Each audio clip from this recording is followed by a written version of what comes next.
Hello and welcome to Radio Free Nintendo. It's episode 839, and today is September 7th, 2023. I am James Jones, we're joined today by John Lindemann. It's great to be here, James. Greg Lay. Ahoy, ahoy, everyone. And Guillaume Vayette. Hello. This is a podcast talk about Nintendo games and Nintendo-related content and sometimes other stuff, but we're going to talk about Nintendo content today because we're going to get right down to business. And I'm going to start off this conversation about Nintendo content with John. John, what have you been playing? Don't disappoint us. Not non-Nintendo content. God but actually, damn it, But John. You know what, then? Since you're going to throw it to me like that, then I will start to talk about the Analogue Pocket because it is very Nintendo-centric. He's just launched the entire agenda out the window, but that's right. fine. I just launched it. Hey, no, that's your choice, not mine. With your lead-in. But sorry, Ernie. Jesus.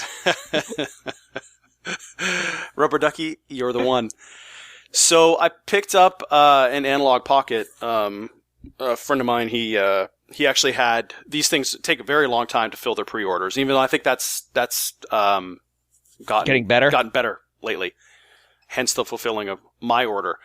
But he said that this was 6-8 months ago, probably now. He said, hey, he's also a big Nintendo fan. And he said, hey, I have this Analogue Pocket on pre-order, but I just went ahead. The pre-order is like 8 months out or something silly like that. So he said, if you're interested, I can just keep my pre-order and tell them to ship it to you. He got one off of eBay for a little bit of a premium. So I said, sure, why not? So I got the Analogue Pocket, a white one, with the hard case.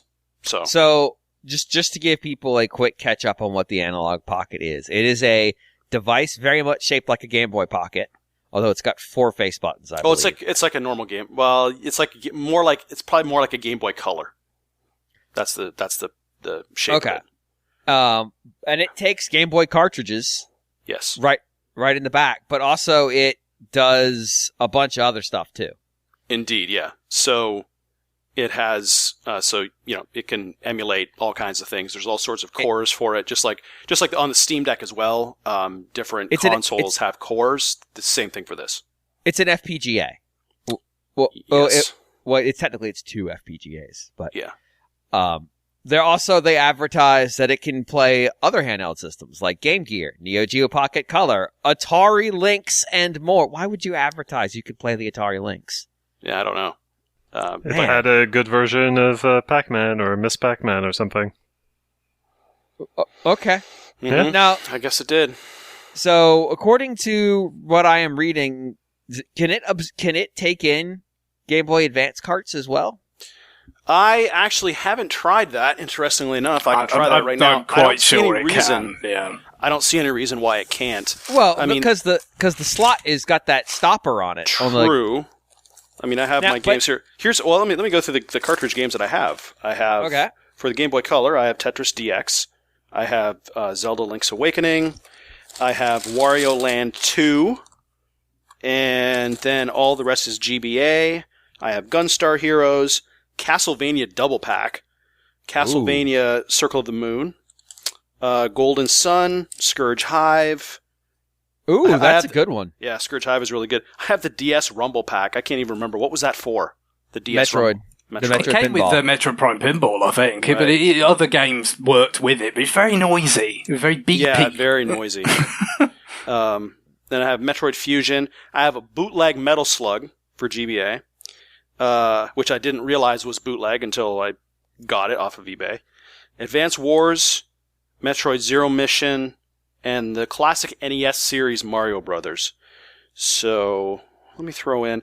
And you know what? The funniest thing about these things is that, like, for example, I put in Tetris DX, and I'm looking at it, and all of my save data is there, and I'm thinking, like, that's save data. That has to be over 20 years old. Oh, yeah. It's just a matter of how long that battery lasts, and yours is still kicking. Yeah. So they make physical adapters, like cartridge slot adapters, for the Game Gear, so you can plug in Game Gear carts. Mm-hmm. Neo Geo Pocket / Pocket Color carts, they have the same physical layout of their carts. And the Atari Lynx. So the Atari Lynx isn't just supported, it's a device you can buy for it, which means you're a real sick son of a bitch. There you go. There's There's the opening to Metroid Fusion. Okay, Or as it likes to call itself, Metroid 4. So it plays GBA cartridges, no problem whatsoever. Wow. I was mostly curious if the slot would fit, but it looks like it does. But because they did deliberately like stick out the Game Boy Color cartridges when you put them in there. Yeah. This is a really interesting device because I don't believe, and I mean I'm sure you can break it, but I don't believe, John, correct me if I'm wrong here, that it has a way to like just load ROMs onto it. Correct? You can. Oh, okay. You absolutely can. I thought maybe because some of these FPGA like take actual cart things deliberately make that difficult. No, that's really actually incredibly easy. Okay. Because you can load, you can use an SD card with it, right? Well, you can use a micro SD card with it, and you just load ROMs onto it that way. And actually, they have there's a script out there. A guy on Reddit took it upon himself. Oh, I also have Pokemon Blue as well. Oh, there we go. Yeah. So, but yeah, there's a guy on Reddit who created a script that is actually makes it incredibly easy. It pulls in all the cores and also pulls in several arcade games. So it's really easy to set up. You just download the executable for the script, run that thing, and it pretty much sets everything up on your SD card exactly how the way it needs to be done. And of course, you do that on your computer, and then you pull the SD card out and stick it in the analog pocket. One of the big selling points of this thing, and is its screen resolution. I think it's like 10 times the resolution of the Game Boy screen, the original. Yeah. And because it's an FPGA rather than an emulator, rather than a normal emulator where everything's being emulated as part of a software configuration, you're actually emulating the hardware, which in theory means it should work a little bit better. You could be more faithful, essentially. So my question to you, John, is having played some Game Boy games on there, I imagine, what does 10 times the resolution of the Game Boy do for you? How does it look? It looks just really, really crisp. The one thing I will say I haven't played any of the, I kind of loaded on there like what I happen to have around, which is, Game Boy Advance, and then I played some NES, all those games. I don't have any, of the original Game Boy games. I'm gonna have to find some of those, so I don't know how those look. That's actually now that I've had some time to sit here and play around with it, I'm actually really curious to see how those things look on it, because obviously that's an entirely different type of display. It's liquid crystal display, so I'd be curious to see how they emulate on it. I think that's really where that is supposed to sort of come into play, as I understand it. The kind of it seems like this kind of a proverbial using a ballistic missile instead of a fly swatter. The resolution that high for games that were so low res and, on a screen that's not that big, right? What's the point? But I think it's a question of like using it to kind of essentially, relative to the actual games themselves, you can almost be doing like sub-pixel kind of imaging to replicate how it looked on actual hardware in a way that doesn't suck. Like that is because you get, like this with a lot of retro games, right? Oh, we got a CRT filter, or, it might be something again, recreating a display like that a Game Boy Color or original Game Boy or, the GBA would have had. And a lot of them are pretty kind of, just almost like they're crappy by design, like it's just like, remember? Yeah, it looked like shit, didn't it? Kind of, it just does, it really feels like, well, what's the point of that? But, with this sort of like overkill on resolution, they can actually kind of have it be faithful to, like you said, the way that those different display technologies looked, but in a way that doesn't suck to the eye. So it's sort of simultaneously kind of faithful, but also looks good. And it's going to look better, than it actually did on those screens, which obviously were, pretty limited. So I think that's the pitch. I don't know how well it works in practice, naturally, because it's the kind of thing you'd be interested in, but with the limited availability, I have never been able to get an order in so far. Yeah, I'm looking at it right now because John's got me thinking. Yeah, again, I never had a a Game Boy, so it's perfect, like for playing these games, and also for traveling. Like my Steam Deck, as good as it is for playing retro games on it, I'm always hesitant to travel with that thing just because it's worth so much money. Right. I would hate for anything to happen to it. Ironically, it's a portable system that I really don't want to take with me anywhere. But I mean, I can empathize. Like the lady friend didn't want to bring her Switch on the plane. I'm like, that's what it's for. Yeah. Like, come on.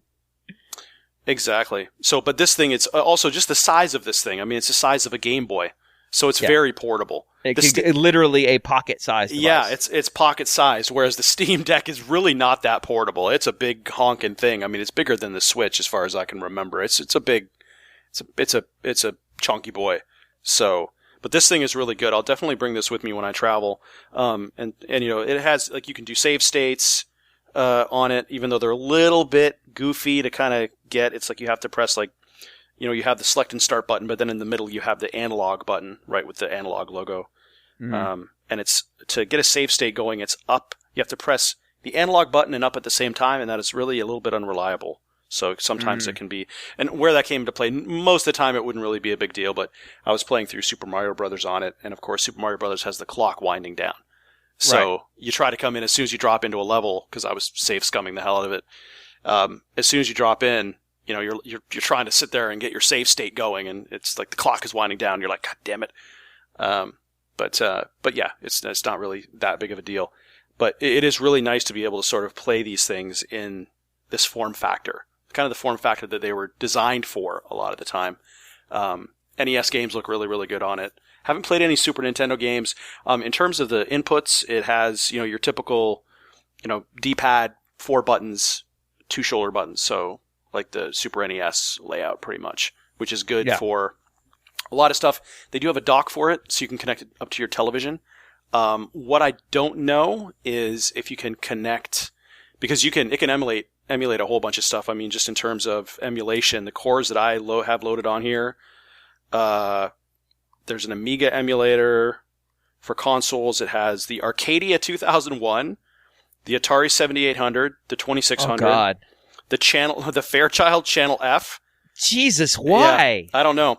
ColecoVision, Creativision. I don't even know what that is. Creativision? Creativision.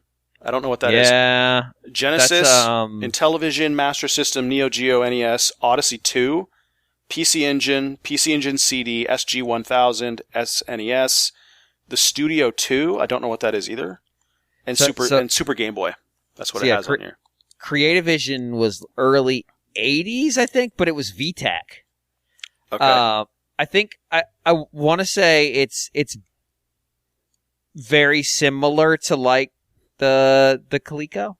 Okay. Yeah. For handhelds, it has Adventure Vision, which I don't know what that is. I don't know that one. Arduboy, ARDU boy. Don't know if that's Arduboy. Arduboy. I don't know what that is either. Gamate, which I've heard of, Gamate. Yeah, I've talked about it on this show. Yes. We've had about 800 shows, James. So I know. That's what I'm saying. Like I've talked Pardon about me it. I don't remember everything, but I know I've heard that. So yeah, that's a Taiwanese one. Okay. Game & Watch, Game Boy, Game Boy Advance, Game Boy Color, Game Gear, Game King, the Mega Duck. Oh yeah, the Mega Duck. Pokemon Mini. Who the fuck's writing Mega Duck emulators? Honestly, I don't know, man. People are like, crazy. There's nothing good on Mega Duck. The Supervision, the Mega Duck by Wellback Holdings from 1993. It has a little kind of Oh man, that's so funny. Timelex International released it, and then the Supervision is Watara. Okay, the Arduboy is by Arduboy from 2016, so it's relatively new. Yeah, I'm looking at it right now. It's a weird looking thing. Adventure Vision is Entex from 1982. Okay, it looks almost like it's one of those self-contained ones, kind of like a Vectrex almost. And then Supervision. It has a Tamagotchi emulator.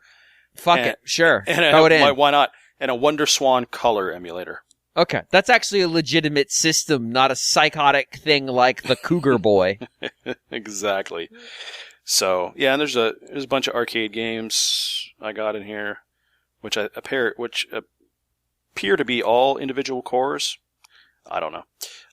But I played Karnov. Karnov is a game that I thought was really cool when I was a kid. I now realize it's absolutely shit. I would say man buys $220 portable system, plays Karnov.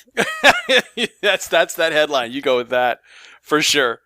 But yeah, I mean, that's the irony of all this stuff. It's like, you know, I play this stuff to play Karnov and, like, you know, Moon Patrol. Oh, Jesus man. Christ. It's good stuff. But yeah, it's really cool. I mean, just as far as retro, I mean, just Analogue's retro systems, I mean, they're amazing. I go to their website. Oh yeah, it's wild. I'm on their order page right now. Dude, I go to their website and I'm like, I cannot look at this stuff. It's too cool. It's John, it's just patch it into my veins. Every single retro system they have. They've got a new one coming out. Mm-hmm. Are you ready? I mean, they have the Duo coming out. They have like all Analogue the PC Duo. Yeah, they have all the PC Engine stuff, which I'm just like, man, I can't even, like, I just can't. All that stuff sells out immediately. So. Oh yeah, I mean the Analogue Duo right now. There are pre-orders available if you want to get one. You can get an Analogue Duo, John. How much are they? $250. That's not bad. That's not bad. It's a Turbo Duo. It's a Turbo Duo in your home in 2023. Now, the Duo was what? That was all TG16 games and Turbo CD games? Yes. Yeah. That was Who Cards and the 16. Yep. Their Game Gear, their Analog, not Game Gear, their Analog Mega SG sold out. They don't make it anymore, which is very sad because they made they made a cartridge slot adapter that let you play Game Gear games. Because the Game Gear is basically just a Master System. Mm-hmm. And it lets you play My Card games and Mark III cartridges. It's the Mark III and the SG or in the Master System are basically the same thing, right? Yeah, in Japan they started with the SG-1000, right, which was not as sort of powerful as what eventually the Mark III in that hardware line would become, and that was the Master System. Yeah, so but yeah, they started. I think My Card games were an SG-1000 thing. Yeah, and they're like the Who cards from the. Yeah, I guess it must have been pretty similar. And then they kind of transitioned to, you know, the Mark III and the Master System outside of Japan. Eventually, I think they released something called the Master System in Japan as well. Like that. Sure. It's Sega, right? They were never afraid to release one more version or iteration of something. There was an official adapter for Mega Cards on for the Mark III because the Mark III didn't have it. But who the fuck outside of Japan has a bunch of My Cards lying around? Like, I need to get I need an adapter for this. Yeah, you know, the funny thing is, I want that Duo so bad, the Analog Duo, but I literally have a TurboGrafx 16 here. Like, okay, but John, hold on. Look how cool it looks. I know it looks cool. I've looked at it.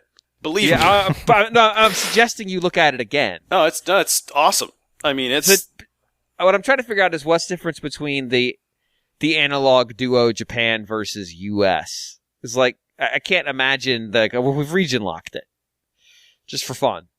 Is it like just a color scheme thing? Like it might just be a color thing. Because TurboGrafx was kind of black, wasn't it? Whereas the PC Engine was more white. Although there were other models of PC Engine that ended up like kind of charcoal as well. Yeah, it could just be that. It could just be a color thing, but they're not super clear about that. So, John, I think you need to buy both. Well, the Duo is sold out right now. I mean, you can pre-order them, but yeah. But look at how cool that is, man. That thing is so, man.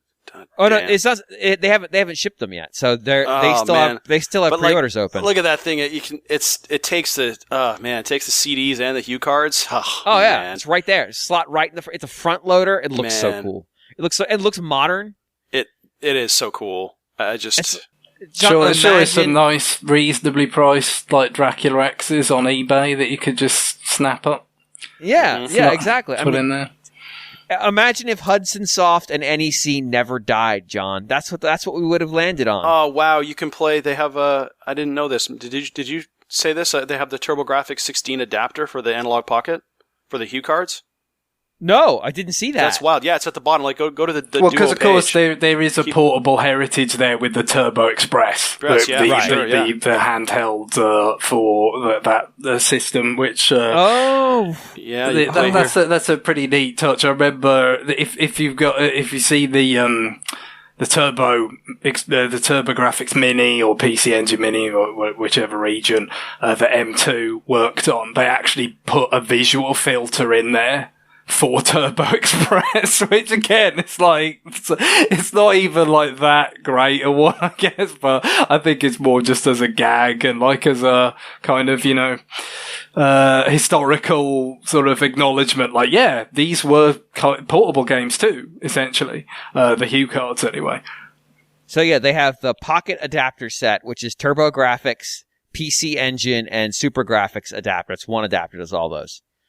That's the Who cards. Yep. A Neo Geo Pocket Color adapter and an Atari Lynx adapter. This is on top of the other adapters. I guess those are the ones that they talked about on the page. So that's it. And a Game Gear adapter, which is sold separately from those three. Okay. Yeah. So there's 4 adapters available for this thing. 4 adapters. So you can plug those into your Pocket, and then you plug in the Who card or whatever.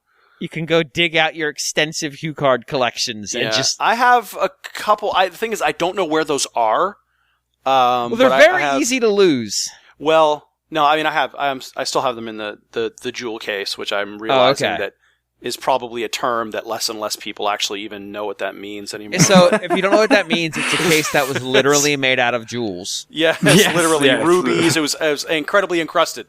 Crafted by dwarves. Yes, definitely. Dwarves were real in the 80s. And into to get the mine, 90s. I had to slay a dragon to get it. It was being protected. It's part of its horde. It wasn't a big deal. We worked it out. But yeah, so... They're endangered now. I can't even do that. Yeah, it sucks. It's not like it was back in the day. But yeah, so I at least have Legendary Axe, Blazing Lasers, Alien Crush... I don't think I have a ton of them, but I have... I think Legendary Axe is a nice one, because I don't think that was on the Mini. I think a lot of people wanted it to be, but it wasn't. Mm-hmm. Yeah. I'm not sure if it's on. Was it on Virtual Consoles? Because they were a lot of TurboGrafx games. No, it's one of those games I kept hearing about, and I was waiting for it to show up on Virtual Console, and it never did, and... That's what I thought as well, yeah, so that's a nice one to have, John. Mm-hmm. Yeah, that's pretty cool. So, John, I think we need to get down to a plan to spend more of your money. Yeah. Yeah, James moonlighting as a financial advisor with the sort of proviso on the business card. I never said it was good advice. That's right. Exactly. Well, I mean, you missed a good window there because they put up they just put up an Analog Pocket that's glow in the dark. Yeah, I saw this. Sold out in about 2 seconds. It went fast for what I heard. Because again, I've been kind of, it would be a bit lavish, frankly, for me as a purchase. But I especially because if I had a bigger cartridge collection, it would make more sense. But it's not that big. Yeah, my GBA, and obviously a fair amount of the stuff that I've got in the GBA department, especially, is stuff that either is already on the expansion pack NSO, or will be, or I've got it on Wii U Virtual Console and stuff. There's other ways of playing it, but there's some stuff. I mean, you already mentioned like Gunstar Superheroes. Like, it would be kind of cool to play that on something as good as Analog Pocket or the Astro Boy Omega Factor, the other Treasure developed game, because that is not coming back in all likelihood because it's licensed. Although we learned this week, the NSO, that licenses aren't a complete non-starter when you can have that Quest for Camelot Warner's. Oh my god! Who wanted that? Like, I feel like the Nintendo Switch Online is quickly turning into like Nintendo going, "Oh, watch this! Watch what we can put out this time." That update was kind of intriguing. I mean, there was a few things in there. It did, and obviously it's entirely my very facile speculation, but it did kind of feel like that particular license game was like the update. And then it's like, yeah, but we don't really do updates like that for the base. Like the expansion pack, they've done, they do single game updates all the time, right. for N64, because that's just kind of what it is. But with the other, the NES, Super NES, Game Boy, like they tend to do a kind of grab bag of things and put usually at least 4 kind of up at once. So it just kind of felt, okay, we've got that game that we wanted for whatever reason, and the reasons aren't seemingly that obvious to anyone. Why? But they've got it, and they're going to update. But then, okay, well, what else could we do? Oh, well, there's 3 sort of Japan games that are already on the NSO for Japan accounts that we could just bring over, without translating or anything. Just put them as they've done in the past. Panel de Pon is already there. Puyo Puyo 2, that's that was kind of the thing about, one of them is the Kirby puzzle game, the Star Stacker, I think it was localized as, when the Game Boy version of it was localized as Star Stacker, but this is like the Super Famicom version that wasn't localized. And it was kind of strange there, because it's like, well, we could have Panel de Pon and Picross and Puyo Puyo, untranslated. Why haven't we had this? But no, they were saving it. They were saving it for when it could be the make weight in an update with Warner Brothers animated movie Game Boy Color tie. It's crazy. The thing, like I said, nobody thinks this game is any good. It does make you wonder, have they licensed a number of Warner things, and this is just one of them? I'm trying to make sense of it. What if it's just this one? What if somebody walked in one morning, they're like, I need Quest for Camelot? It just doesn't add up, but there you go. Some absolute lunatic at Nintendo had that game as a child and loved it, and they're like, no, we're getting Quest for Camelot. I don't care what the kind of cost is. The kind of alpha and omega-ness of the 2 licensed games that are on NSO. GoldenEye. Right. So many people remember, so many people probably would have hoped for, asked for. And then this. Which no one's ever asked for. No one has ever asked for in the history of anything. I don't know. Maybe they saw that McDonald's Grimace game doing the rounds, and they were like, this is the moment. People are nostalgic for shit. Let's give it to them. This is a game based on a movie, based on a book, based on Arthurian legend. This is how far down we are. This is a movie that had a ridiculous cast, but also sucks.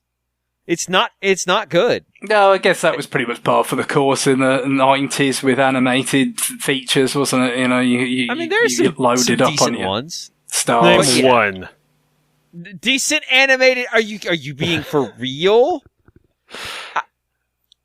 What, in the 90s? See, I completely shut you up, didn't I? Because I'm dumbfounded that you're asking me to name one animated feature. It's a joke. Jesus Christ.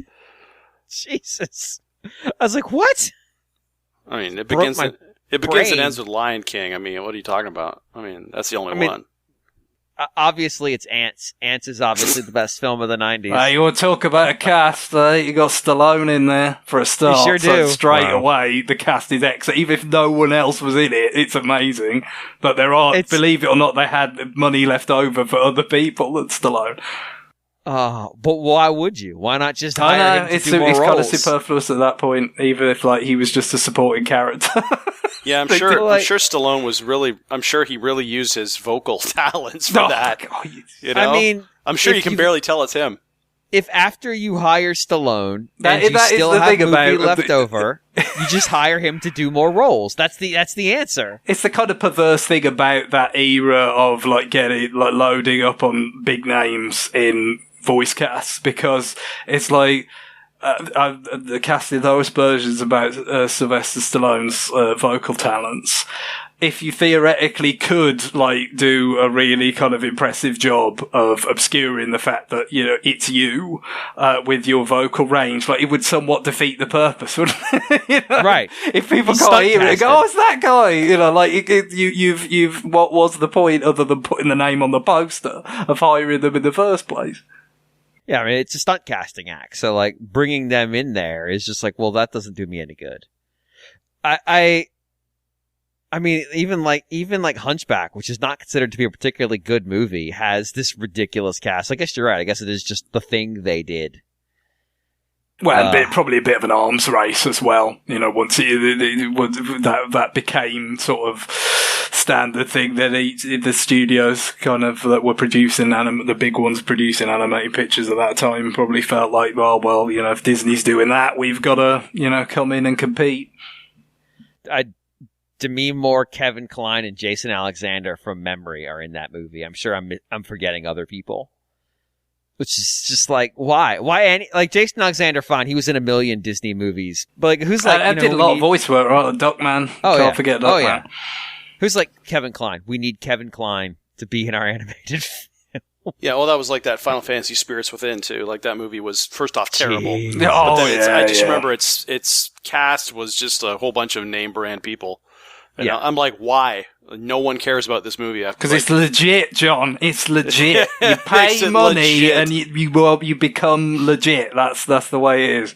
That's definitely how it works for that fucking Lord of the Rings spin-off TV show that Amazon made. Just spend $1 million every minute and you're legit. That's how it works. Yeah. Don't look at it. Don't even watch it. Just know it's legit. No, it's legit because we spent $100 million. Yeah. Is that going to be the tagline for the second season? Too legit to quit. That's right. Yeah.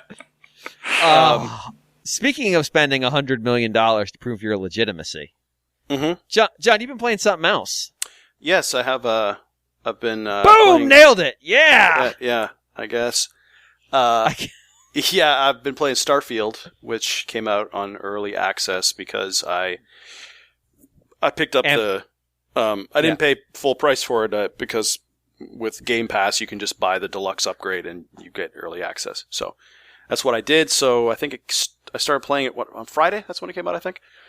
Yes, and I think it comes out on the 6th, which is today, or maybe it's already released. I think I think since yesterday people can play it. I do want to touch on that. I hate this whole like extra pre-order to get it a few days early thing, especially when they frame it around a 3-day weekend in the US. It's so transparently naked about what they're doing. It's just another form of price discrimination. We've talked in the past about, you know, your cat helmet way you're doing it, but that's old hat now. This is the new way. But at least you get something for that. Right. So what do you get from the deluxe version? What's different? I don't even know. It's like you probably get some whatever extra helmets or some stupid shit. Sure. Could they be can't worn take by off cats? in space because it's gonna warn you like no the integrity of your suit is breached. What are you doing? Let me actually find out. I'm pulling it up right now. And what is it? I don't even know what I bought. I just bought it. So the premium edition, you get it 5 days early, and you get the Shattered Space Story expansion upon release. That's way out in the future, probably. Okay, cool. You get a skin pack, which is a one rifle skin, a spacesuit skin, and a helmet skin. And you get access to a digital art book and soundtrack, which definitely won't be on the internet as of now. And available. So, I mean, and as far as I can tell from playing the game, those skins you can't even apply. So really it's for the DLC. Yeah. That's really what that's for. So I just don't have to worry about that when it comes out. I'm disappointed you didn't get the Constellation Edition, John, with the big box and everything. I mean, it was all there. Yeah, the one that comes with the watch. Something like that was like $250 or something, wasn't it? It's $300. Come on, that's just crazy. That is just wild.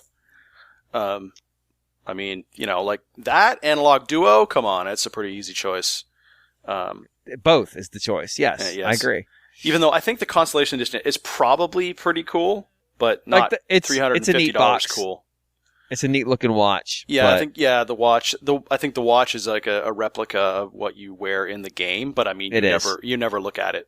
Like you literally see it right at the start. But also, like, the only watch I wear is a fitness tracker. Like, I don't really need a watch that doesn't do anything but be a watch. Yeah. Yeah, so, you know, whatever. Yeah. It looks cool. So, John, tell me about Starfield. What is it? Starfield is the the latest epic RPG from Bethesda Studios. Okay, Paul, marketing. Yeah, that's what it is. Yeah, so Starfield is I'm enjoying it. Let me just say that. I like to say that because I know. I feel like what is it? I feel like it's so. I like to preface it by kind of saying what my general take on it is because it's very easy to kind of in your mind talk about all the things that suck, so people just assume that you don't like it, right? Right. That's the first thing you think about. And a lot of things suck in Starfield. I don't know. No? Oh, okay. Not really. Not really. Okay. Not well, really. that's good news. But this is the whole thing around the hype for this game is that every single thing is like dissected and like, oh my god, people don't like the inventory system and people don't like this and they don't like that and they already modded this out because this sucks, and it's just like there's just a lot of noise around this game. But just I mean it's one of those like when you get the full attention and weight of the press and the fans and social media, even though social media right now. And I'm saying this, like, social media right now feels really neutered. Like, it doesn't feel like there's a central place of conversation about games like there has been historically. No. So it's a little bit difficult to get a good read on it. Obviously, there's content. There's, like, Twitch and YouTube and stuff where you can see video of it. But just short-form conversational, it feels like we're in a little bit of a weird place at the moment. Yeah. There's Discord, but Discords are all insular. So there is a certain amount of, like, flux there. But yeah. It does feel like this game's gotten. Obviously, it came out with a lot of thunder. Yeah.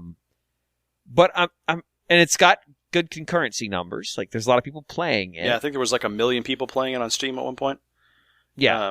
I think that was across. I think that was across platforms. But yeah, it feels a little bit weird right now. I'm gonna be honest. Like, in terms of the conversation around it. Yeah. Well, I think it's probably. I think like most games of this type that are sold as event games, and that's very much a marketing responsibility sort of thing for these games. Like, it's the first thing they say about this game is, oh, this is the first new universe from Bethesda in 25 years, right? So it's, it's kind of sold as this earth-shattering thing. Like, this is, oh my god, it's a generational leap, and it's really not. It's, so this is an open world RPG, sort of open world, I would say, RPG, much like Skyrim is. I would say, to be reductive, it's Skyrim in space. But the differences I think with this versus Skyrim is, I watched the Digital Foundry review of it, and they made a really good point in there. Is that the biggest thing here? So in Skyrim, you're kind of on one big map roaming around. And the way Starfield works is there is a large star map, but the different planets that you go to are kind of, there's a lot that are procedurally generated, mind you, just because of the sheer number of planets they have. But the main planets that you go to, they're bespoke environments, right? So the way it sort of works is, I was kind of joking at the start. I was laughing because it's like, it's less a star travel simulator and more of a fast travel simulator, because so you start off in a city called New Atlantis, and there's several factions throughout the game. You start off in United Colonies space, and then there's also Freestar Collective space, and there's probably something beyond that I just haven't encountered yet. I'm assuming there's maybe 1 or 2 other factions. So they just own parts of this space, and of course within those parts of space there's different kind of quest chains, and you can because there's the concept in Skyrim of like the Thieves Guild and Mages Guild, and it's very similar, right? You run into different industries where you can start to work for them, and you can you can kind of sign up with this law enforcement agency, and there's whole quest chains in there. So it's similar to Skyrim in that there is a main campaign that you go through, which starts off with you, much like Mass Effect. There's been a lot of comparisons to Mass Effect where, at the start of Mass Effect, Shepard encounters this alien artifact, and he becomes kind of involved in this whole thing because he's the one that's affected by the artifact. Same thing happens in this, so it's not really so super original. But it's the same kind of thing where you have to unravel the mystery of this artifact that you've encountered, and so on and so forth. And then as you go through the campaign, which I haven't even touched, I've been doing side missions I'm about 20 hours into it, and I haven't even touched the campaign. I think the first real campaign quest that I have to do is just sitting there while I go off and do all these other like side activities, these other quest chains of joined, this kind of space ranger sort of faction. And so there's just whole kinds of things you can do that you don't even need to touch the main campaign. But eventually I will come back to it.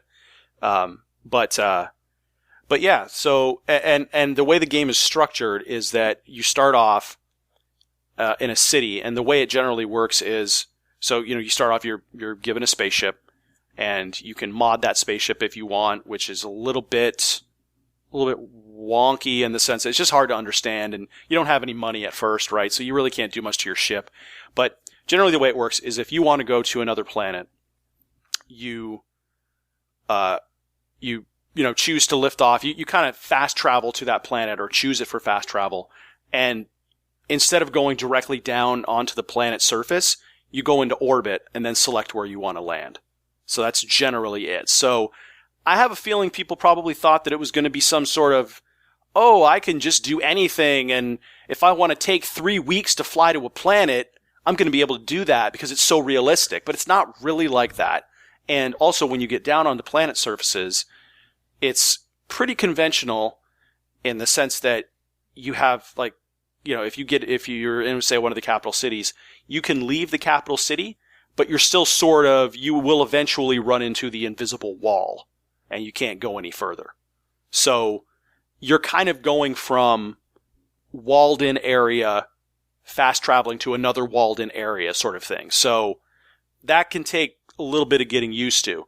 The cool thing about it is it means that all of the environments are very different. So it's not like Skyrim, where when I think back to Skyrim, one of the things that gets kind of tedious is that it's always like the same sort of thing. Like, it's always some kind of alpine sort of rock and stone, and you know what I'm saying? Like, it's always the same sort of look to that game, no matter where you go in it. It's just kind of some variation on being on Mount Everest. So, and with Starfield, every city that you go to looks completely different. Like the one that you start out in is almost more like the Citadel in Mass Effect, where it looks very futuristic and everything is kind of curved architecture and very smooth and metallic. And then you go to the other faction, Freestar Collective, and that's kind of like a Wild West town, very much kind of hard scrabble.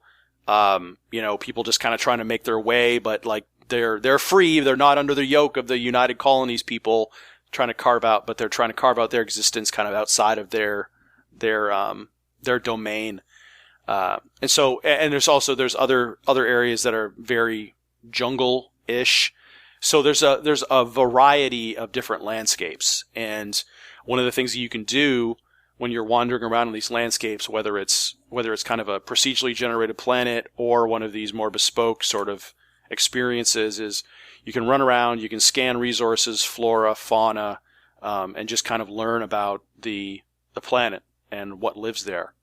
And so that's another interesting thing. I mean, for my time with Metroid Prime, I mean, I'll scan stuff all day. BioShock, I love doing that. I love that kind of collectible stuff.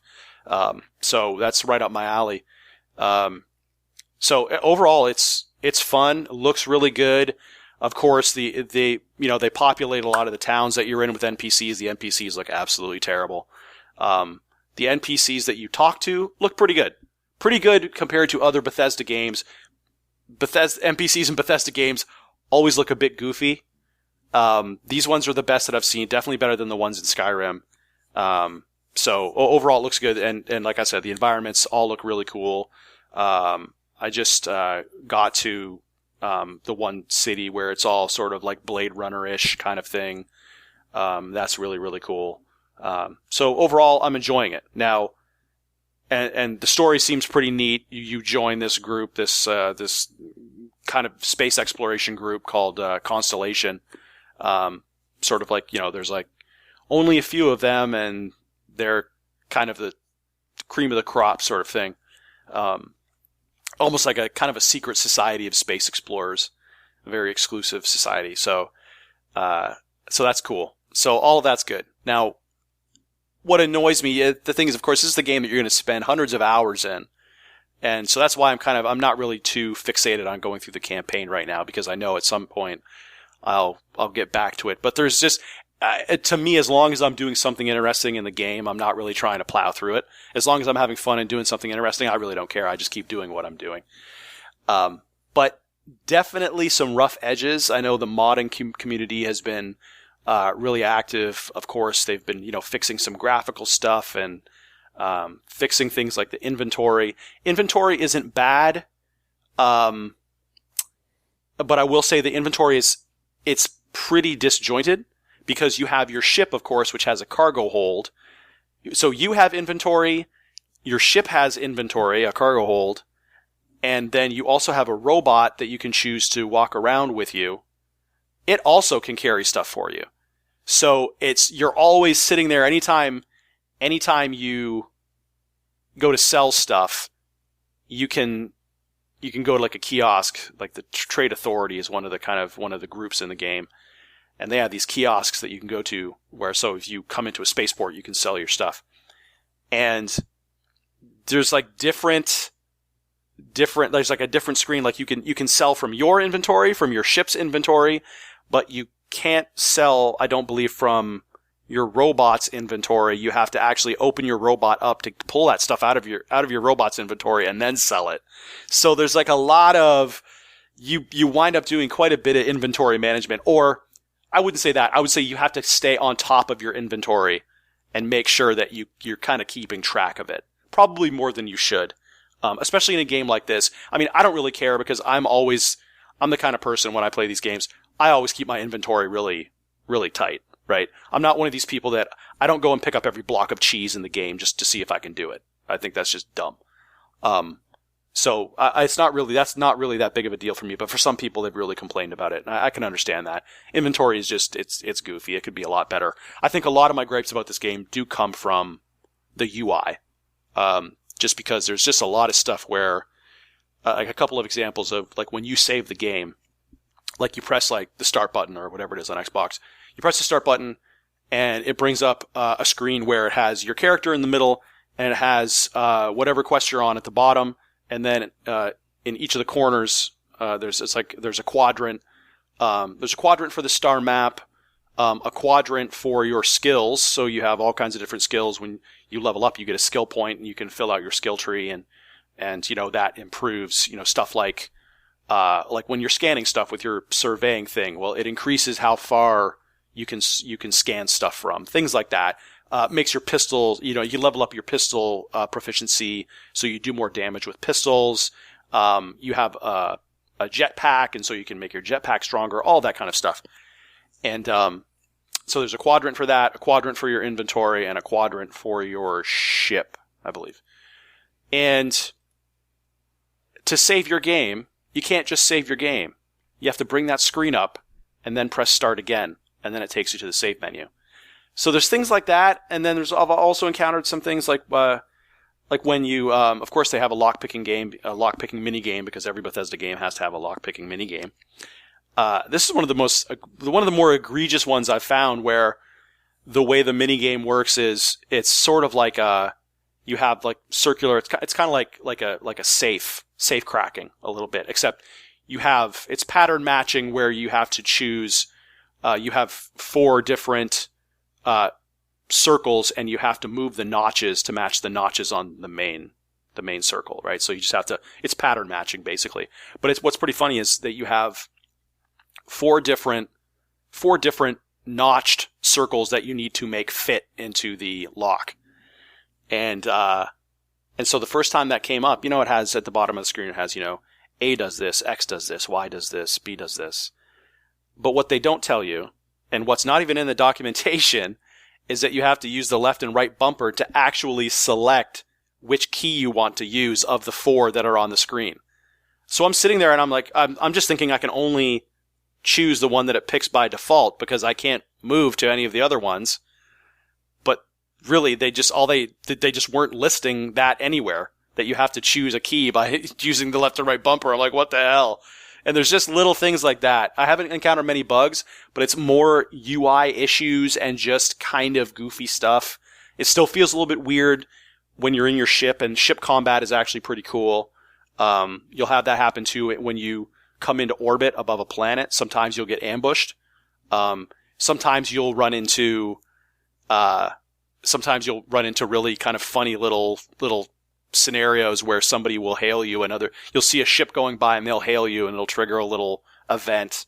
I had one event where I ran into the equivalent of a party bus ship, and they said, hey, and it's with a bunch of drunk people, and they said, hey, oh God. They said, hey, yeah, we want to talk to a real starship captain, and you go through this humorous sort of thing where they're asking you all of these silly questions like, oh, are you single? And then you get to answer as your ship's captain, however you want. There's a lot of funny stuff in this game. There's a lot of humor in this game for sure. Your robot is pretty funny as well. But yeah, it's just, I just really hope they clean up some of the obvious UI stuff. It can be pretty convoluted and just not obvious what you have to do on some of the screens. But yeah, I mean, I'm enjoying it. I mean, it's really sucked me in. And like once you start to figure out kind of the way the game allows you to do things, it's pretty cool. But really it's just kind of getting over that initial hump of kind of figuring out what the most efficient way is to travel. And so I've just started you just start leaning on fast travel, which I think is kind of funny because the game is sort of sold to you as, oh, you should, explore the vastness of space. But really what you wind up doing is just fast traveling everywhere because it's the most efficient way to do it.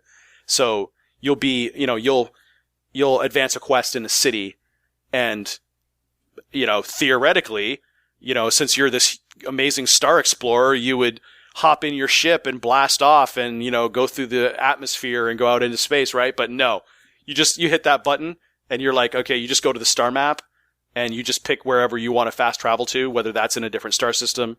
One of the reasons why they have you upgrade your ship is so you can kind of, like, you have to, in order to go to a star system, maybe like 2 star systems away, you have to have explored everything along that dotted line, and your ship, depending on how it's outfitted, can only go so far. So one of the advanced ships in the game, it could probably traverse 5 different star systems away, right? Whereas the ship that you start with at the beginning of the game, you can only do 2, right? And then you run out of fuel. So, but you wind up just fast traveling everywhere as much as you can. Other amusing stuff is, of course, you can do whatever you want to anybody, right? So if you want to shoot somebody, you can just shoot them. However, you do get bounties. So you could go fuck up the party bus. Oh, yeah, absolutely, you can fuck up the party bus. Yeah, you could attack that. I could have attacked the party bus easily. Can you steal the party bus? No, I don't think you could. That's a huge miss. I don't think you could, but you can. Why can't I just tool around in a party bus? You can steal ships, though. Like, you can take over ships. You can board them, kill the crew, and then take it and register it as your own. So you can definitely do that. Whether you could do that to the party bus, I don't know. I doubt it, because I doubt that it would have allowed me to dock with the ship. I just want to steal the party bus. Yeah. But you can steal ships, which is pretty cool. So you can kind of be a space pirate if you want. Nice. So, but yeah, so if you shoot somebody, you will get a bounty, and the only way you can clear that, which is something I had to figure out early on at the beginning of the game, I only had about 16,000 credits on me, and I get a bounty on me for 15,000 credits because actually this is great. You will get, I went to this like space outpost, and I'm just kind of walking around. I had to do like one single thing for a quest there and then leave. But I thought, hey, I'll just come here and I'll look around. I haven't been here before. And so I walk through this restaurant, and I look over at this table, and there is, some food sitting there on the table. It's a pierogi and, a drink and some French fries, right? I mean, no one's around. The table's empty. No one's sitting there. So I think, oh, well, I'll take this pierogi and just, I was missing a little bit of health. So I figured, because you hover over an item like that and it tells you how much health it gives you. And so I figured, all right, I'll take this pierogi and I'll use it to get some health back. And so I take the pierogi and somebody says, hey, that's mine. Don't take that. And I said, oh, crap. And so what I didn't know at that time was that I think you can wait around and the person will come over to you and challenge you and say, hey, give me that back or pay me money or something like that and you can get out of it. I didn't know that, so I just started running. And so at that point, I'm a wanted man for this pierogi theft. Good job, John. And all of the security starts shooting at me. Of course, I shoot back at them. I might have killed their chief security officer. Things happened. So at that point, I had a bounty, and so I have like 16,000 credits on me. Well, I actually didn't even have enough credits to pay off the 15,000 bounty. But I had to figure out, I had to actually go to you can only pay off a bounty in the other star system, right? Well, in the other factions star systems. So if you get a bounty in United Colonies, you have to go over to the Freestar Collective space in order to pay off that bounty. So that's what happened when I went to this new kind of Blade Runner sort of ish city. I had a quest. I had to talk to this gangster. He got kind of lippy with me. I shot him and everybody around him. What a fucking street. Oh, good. So you turned street beef into street war. Good. Absolutely. Absolutely. Well, he said he made the mistake of like kind of being lippy with me.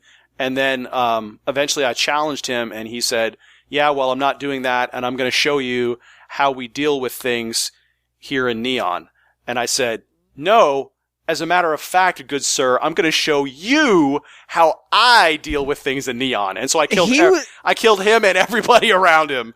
He was going to challenge you to a game of tic-tac-toe to settle it, John. Sure didn't look like it. And you know what? I wasn't fucking massacred his entire family. I wasn't waiting around to find out. I shot that old man in cold blood.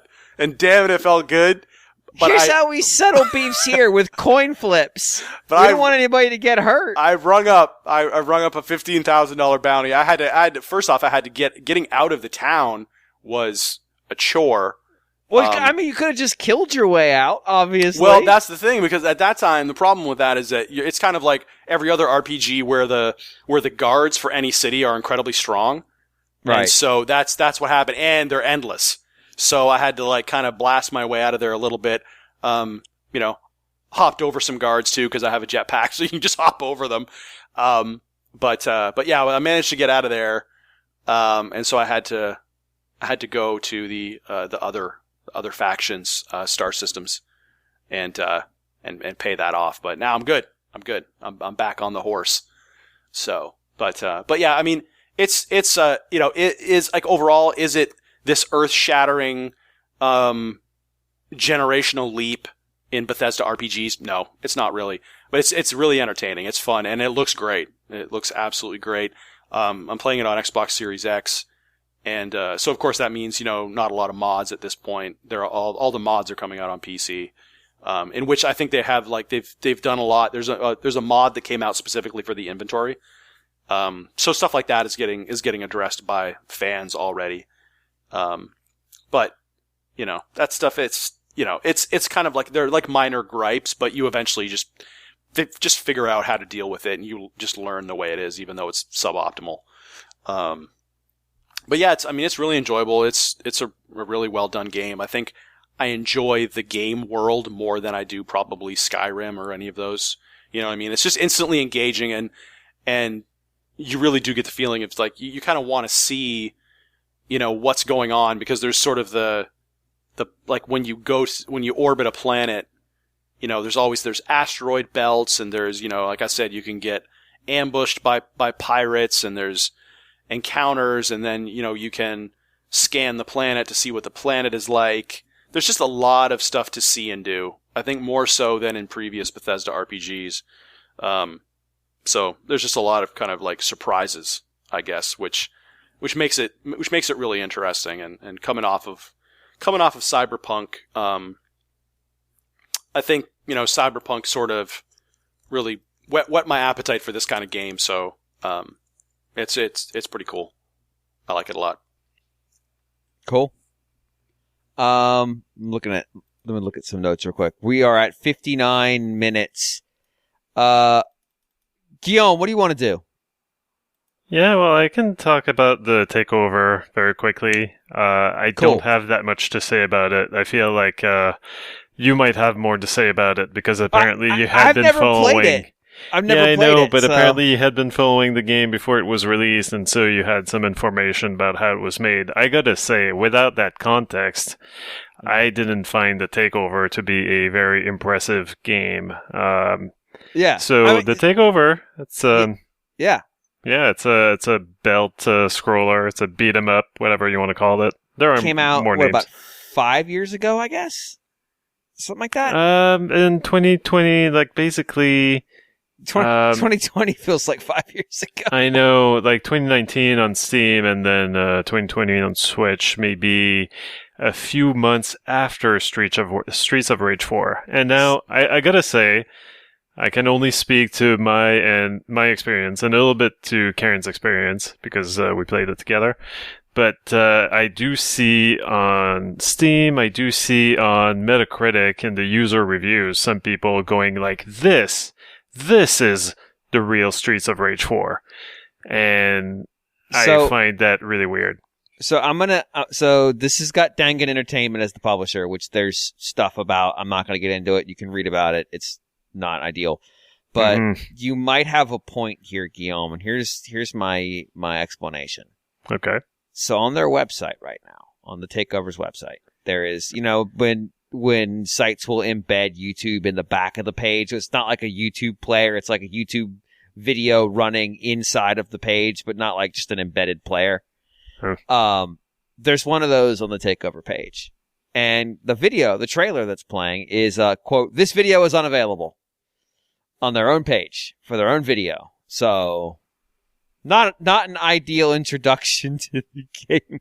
Also, it doesn't list the platforms it's available on. It lists the wrong ones. Okay.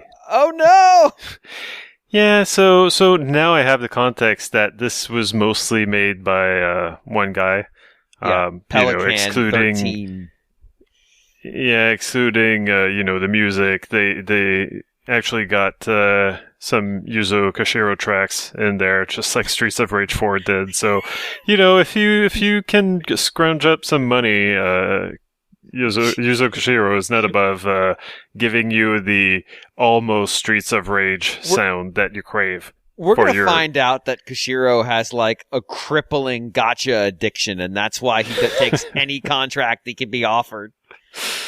Or maybe like the guy obviously loves kind of experimenting with like like he'll make your Dungeon Crawler, your Etrian Odysseys 2 soundtracks just for the hell of it. Like, okay, sure, I'll give you the more normal quote unquote sound for a 3DS game, but also I'm gonna make I'm gonna fake it being on a Genesis, basically. Like, what's the FM sound?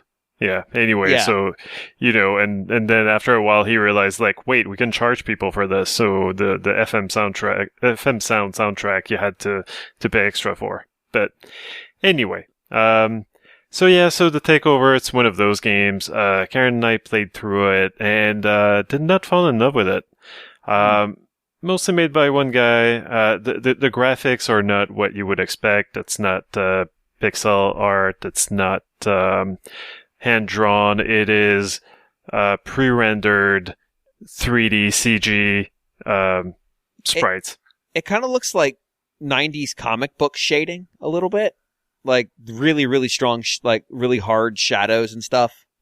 Maybe. Yeah. But it doesn't... I don't think they nailed it, but I think that's what they were going for. Yeah, it's kind of hard to tell because, like, ultimately I find the result a little bit ugly and a little bit hard to parse. So there's that. I guess the game is a love letter to that kind of game. Like, it is one of those that kind of game. But, I mean... It seems to take itself fairly seriously, and that doesn't really. There's something a little bit repellent about this kind of game. Like, I love, beat 'em ups, but you are basically playing an 80s action movie, right? Like, you are playing a game where liberal judges have just freed all the felons,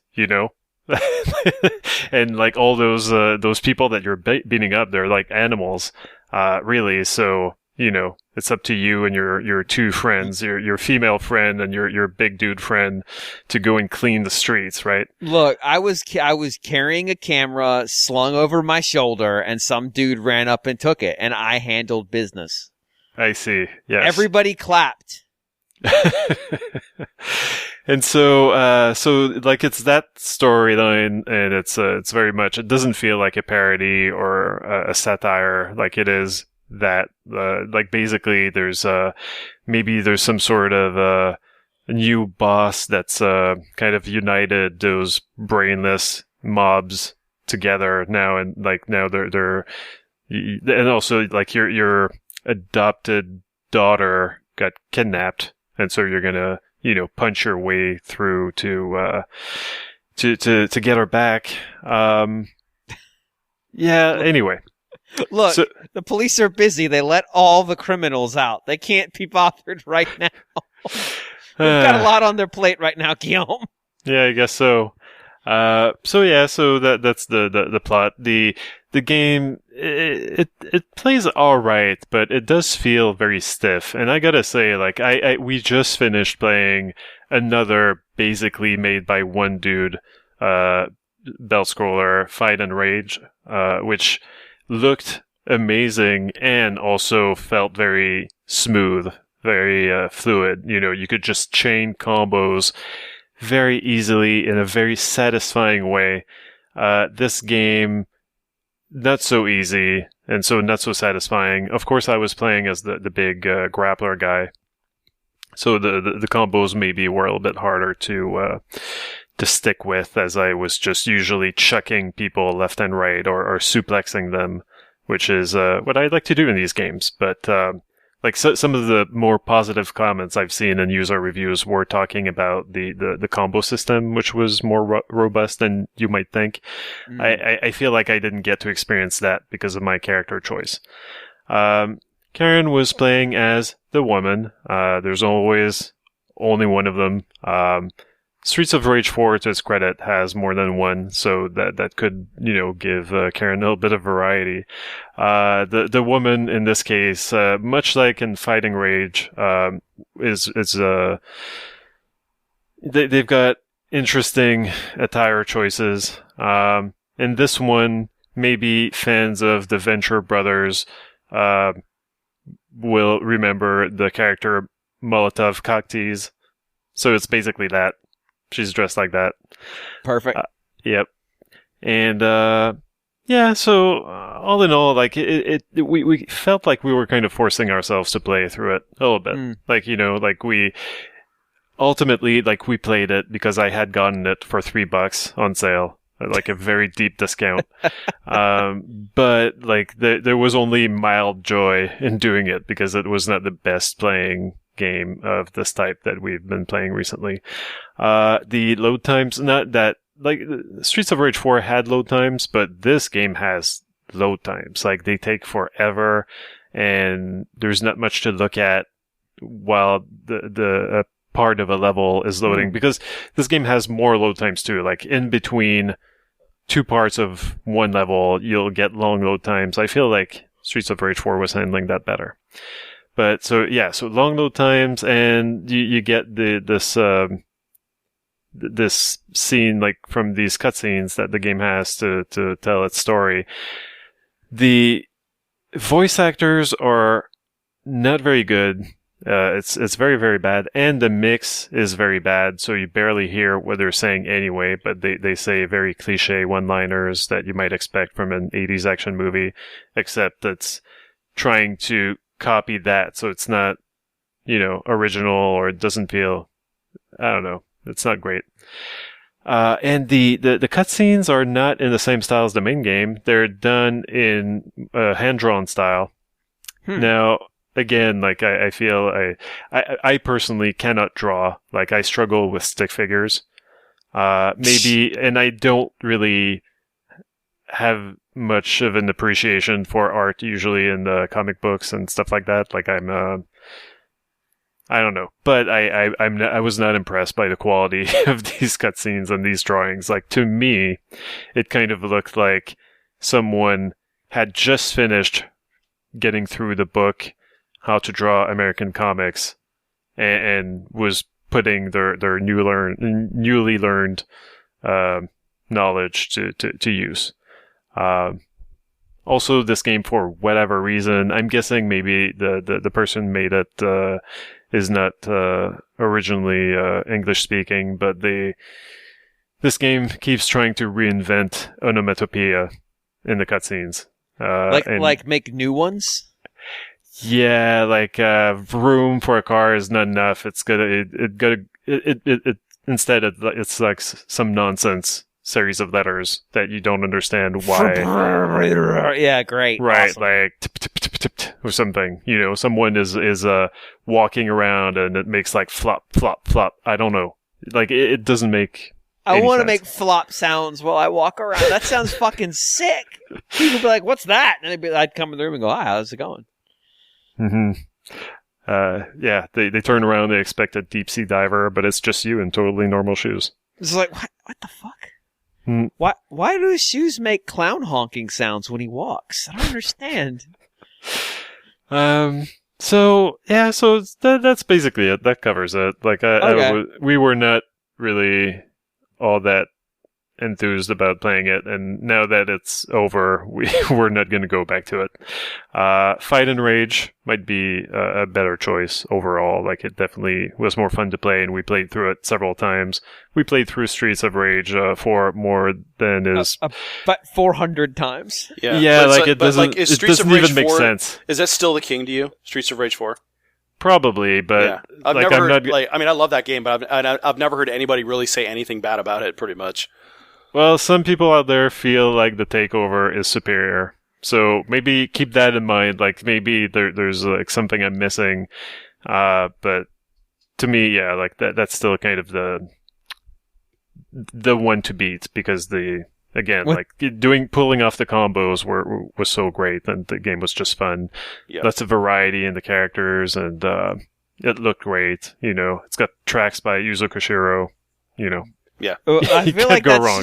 I feel like that's just a requirement for the genre now. It's got tracks by Yuzo Koshiro. It's like how many songs did Koshiro write? He didn't write any songs. Get the fuck out of my office. Get out of my office. It's like at some point, it's like out of my office. It's like Koshiro is sitting at in some cabin at the top of a mountain, and he looks out over the landscape, and he sees this musical note flashed upon the clouds, and he's like, "It is time," and he starts riding down again. Somebody's making a fighting game somewhere in the valley.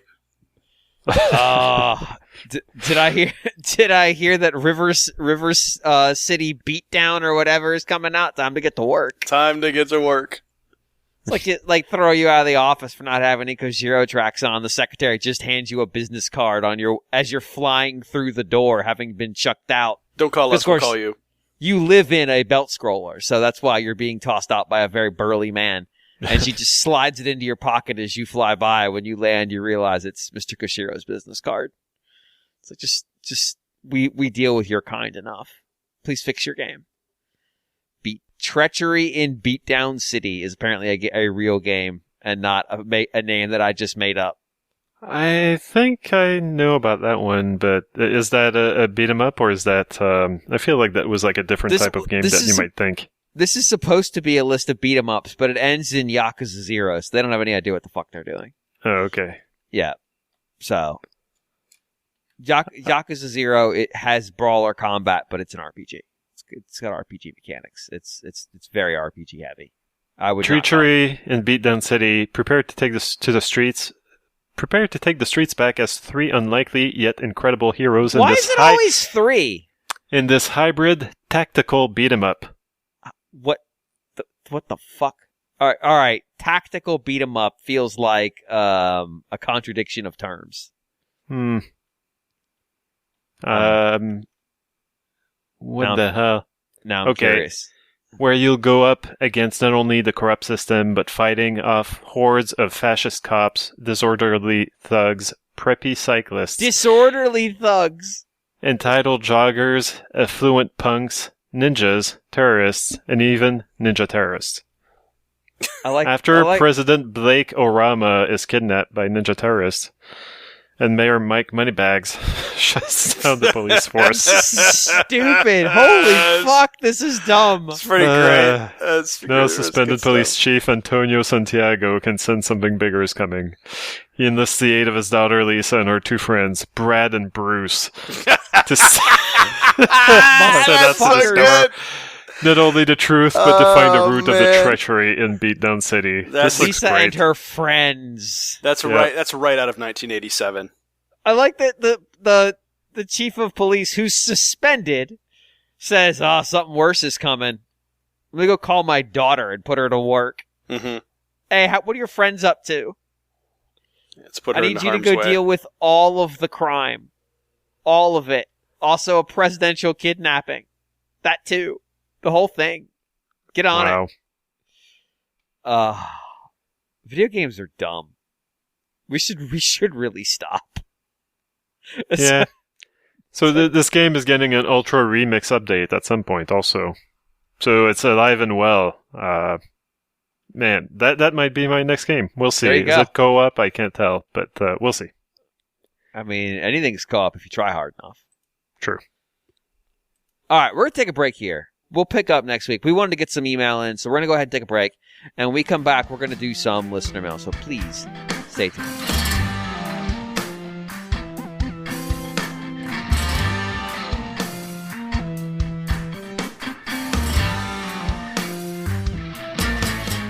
We are back with your emails. It's been a couple weeks since we did emails. It's been a few weeks since we've had a reference to a certain horse mask. So we're a little behind on all of our obligations. So we're going to go ahead and knock this one out at least with some email. And I'm going to let Greg and I read emails this week since we didn't do any new business. And I'll go ahead and take what I believe to be the longer one, but it's not clear.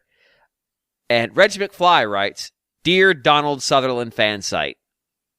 Well, guilty as charged. As I was listening to your discussion about Charles Martinet's new role, it reminded me of the Japanese concept of marigowa, or the corner office, where an elderly member of staff is moved to an office with a view, but is seen as no longer essential. To me, Mr. Martinet's new role seems to be that, keeping him on board, appreciating the work he has done, but also moving him off to the side. Therefore, I ask you to put on your brutal business heads and decide on one game developer to be sent to the, quote, corner office.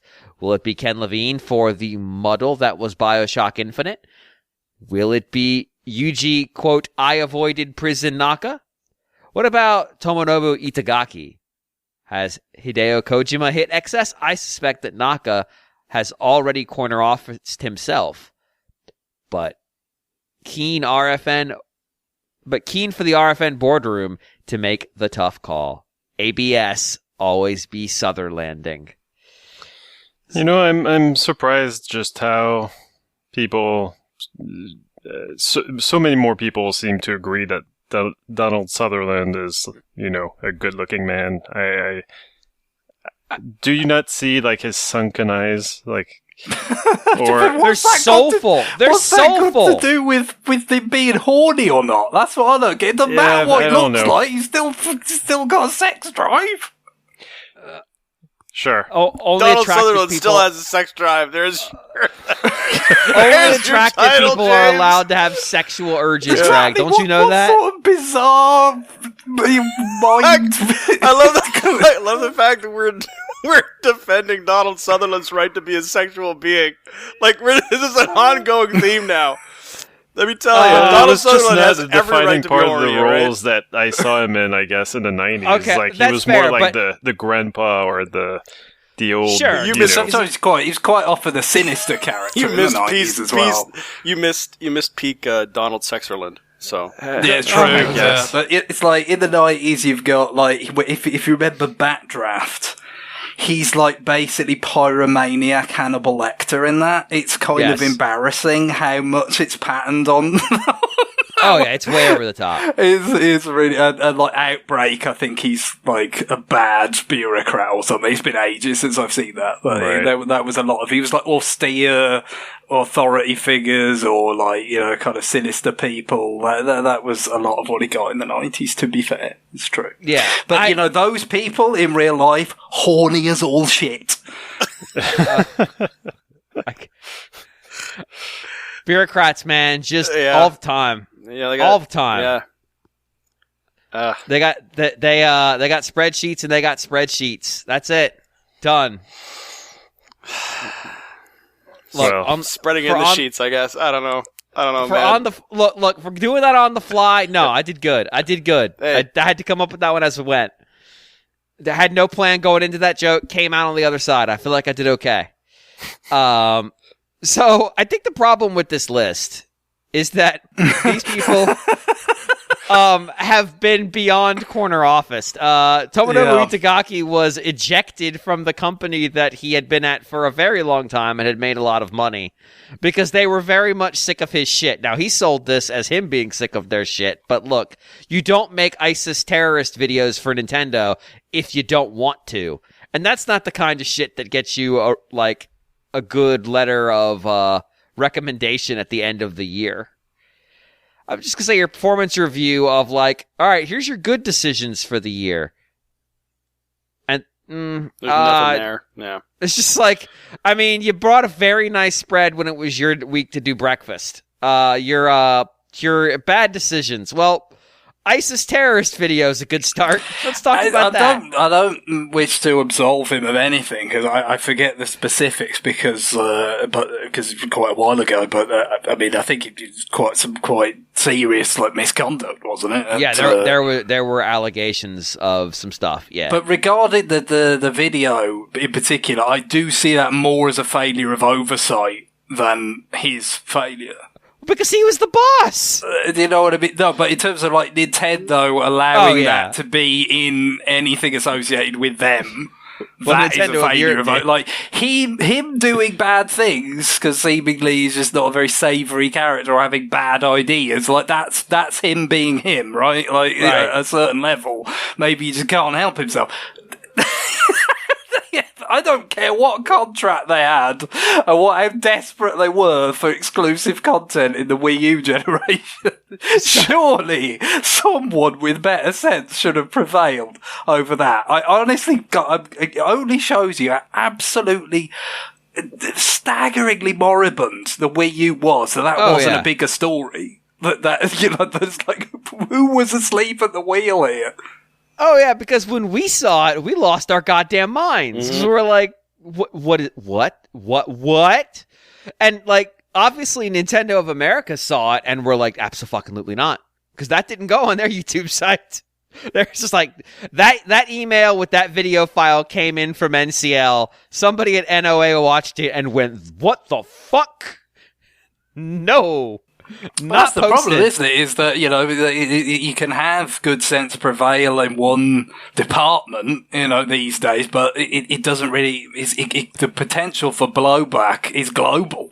So it's still a pretty shocking failure, frankly, I'm just imagining, Reggie trying to raise somebody at, 10 p.m. in Europe just so he can scream at them for posting. It's just I know you guys have been sort of in this period of just waving through whatever literal translation of NCL titles and all this kind of stuff, a little bit of brain training and all that. But seriously, you need to exercise some actual independent judgment. Look, if you ever have any doubts, just call me. I'll tell you, hey, does this look like an ISIS video? I'll give you a yes/no answer. And if the answer is yes, just don't post it. If you're not sure, just give me a call. I've got some marketing chops here. Just let me know. I could just imagine NOA going I can't believe they sent us that video. Jesus, I think we'd post that? What the fuck? And then somebody in the room going, Europe just posted the video. Jesus Christ! What the fuck? So yeah, he's out. He's already good. He's beyond corner office. He's indeed, yes. He's out on the street, pretty much. Yeah. Yuji Naka is quarter-celled. Yep. So yeah, he avoided prison, as Regiment Flight said, because it was a suspended sentence. Yes, right. Yeah, he didn't avoid a conviction. He's just not in a jail cell. Exactly. Yeah. But he was already out at Square Enix. They had already removed him. So like, basically, his game came out, and it was bad. It's a bad game. Its book is also bad. Over at twitch.tv/Nintendo World Report, they read the book to Xander, telling him it was Pride and Prejudice while he played Spawn. That's content, allegedly. I mean, it is, yeah. With no kind of qualifiers attached to it. He didn't feel like it was Pride and Prejudice, but he wasn't sure. But he never called it out and said, like, guys, what the fuck are you actually reading? Whereas I came in and was like, what the fuck? Yeah, it's just everything about that project was doomed. And he was out of Square Enix at that point. And he had bad things to say about Square Enix and the experience working there and how it doesn't feel like they trusted him. And I'm like, yeah. They didn't. Yeah, they shouldn't have. But yeah, definitely, it's going to be the ignominy attached with that whole thing, suspended sentence or not. I can't imagine there's much coming back from that. No, really. No. Especially because it was insider trading too, which is like it's kind of it's not just a sort of typical disgrace. It actually pertains to the company itself and whether this person can be trusted to work within the confines of a corporate structure reliably. A significant part of the paperwork I sign every year at my job is about like, don't insider trade. Yep. Don't do that. We really think you should know that you don't do that. It's like, okay, but what if I want to do that? Yeah, don't. Just don't. It's not that hard. And also, don't talk to anybody else about doing it either. Yeah, don't go like call your wife and go like, hey. Yeah, because if you tell somebody else and then they go and do it, then guess what? You're also on the hook for it, buddy. Oh, yeah, that's also insider trading, dipshit. Yeah. But I mean, the other thing is that was them giving him a second act in his career because he was already out at Sega. Oh yeah, So like he effectively slammed the door on the company that let him in. So let him out of the rain. Kojima's already been kicked out of Konami. Like I don't know how much more Konami could have said get out. That's true. It was pretty firm. But keep in mind, Konami's also the company that it's pretty well substantiated. Was giving their employees randomly assigned email addresses so people couldn't reach them, and was doing all other kinds of shit like taking away their phones. On the subject of Konami, didn't Igarashi basically get corner office for a while? Like, this is something that did actually happen to him. Obviously for quite a while, and he was quite sad. Like you could interact with Igarashi because he like Mr. Martinet would just be out acting as the brand ambassador for Castlevania because he loves that brand. He absolutely loves that brand. And he got a bullwhip onto the show floor at E3 despite the no weapons policy. I don't know how he did it, but he did it every day. It was amazing. And he just walk around with the bullwhip for no reason. I mean, there's no good reason to have a bullwhip in general, but like having one in an E3 like setting seems very ill-advised. But yeah, I mean, he seemed quite bummed out about the fact that he had effectively been corner office. Then he left and he made Bloodstained. That's exactly. Eventually, he was able to kind of, he had to do it in a kind of off-brand way, but he was able to get back to what he had been doing, before he was consigned to that. But I mean, it does bear mentioning. We talked about as needing to put on our brutal business heads. I mean, really, the brutal business head is, we don't perceive you as generating value for the company anymore. You're out. You're not in a corner office. You're right. We're getting out of your contract to soon as possible. We're not just going to kind of be polite and, to keep paying you for a while to not do very much. So yeah, that's this whole, I guess there are certain circumstances in which it could be, sort of somewhat ruthless, and maybe it's because you literally couldn't you couldn't dismiss them at all, right. And this is dismissing them without actually technically doing it. Essentially, you marginalise them, you take away any influence over actual decision making that they could possibly have, while still honouring, their remuneration package and so forth. And this isn't like a Japanese thing, like, per se. This happens in, I've seen it at work, where people that are not valued, or who feel like they can't deliver, they can't put the product out there that needs to be made or whatever, aren't given interesting opportunities. And we don't, managers don't invest a bunch of time in retaining that person. Not firing them. Like, they're getting work done, but making sure that person is happy and engaged and wants to stay at the company isn't a priority. And the thought is like, well, they'll either stick around and do whatever it is we ask them to do, and that's fine. But they're not really going to move on in their career. Like, they're not going to move up. We're not going to pay them more than we're paying them now. Or they'll move out. They'll leave. And we can fill them in with somebody who might be a better fit.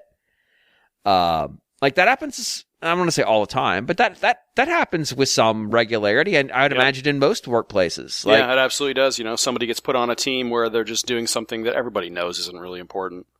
Right. Or is it that complicated? Or like, they can't fuck it up. Yep. Like stuff like that. It's like, it needs to get done, and it's good that we have someone who can do it.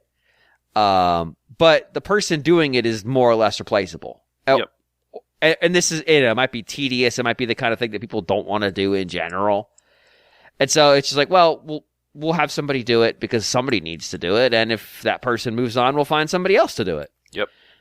Whereas if it was somebody who, was highly valued and retention was important, the manager would constantly be feeding them opportunities that would get them excited, or opportunities to grow, or opportunities to earn a promotion. Like, I've had a decently long career at my current company. I can feel when I'm politically on the outs, and it's happened, and I've earned it sometimes. Sometimes it's just been like, I don't get along with the person making the call. Sometimes it's been, I got a little bored and didn't give my 100%, and they didn't give me the 100% back. And then I've known when I'm on the ins, and they're just like dumping projects on my lap and going, look at this cool shit. You want to do this? That's effectively the equivalent of the corner office thing. And Japan was somewhat famous for it in the bubble economy.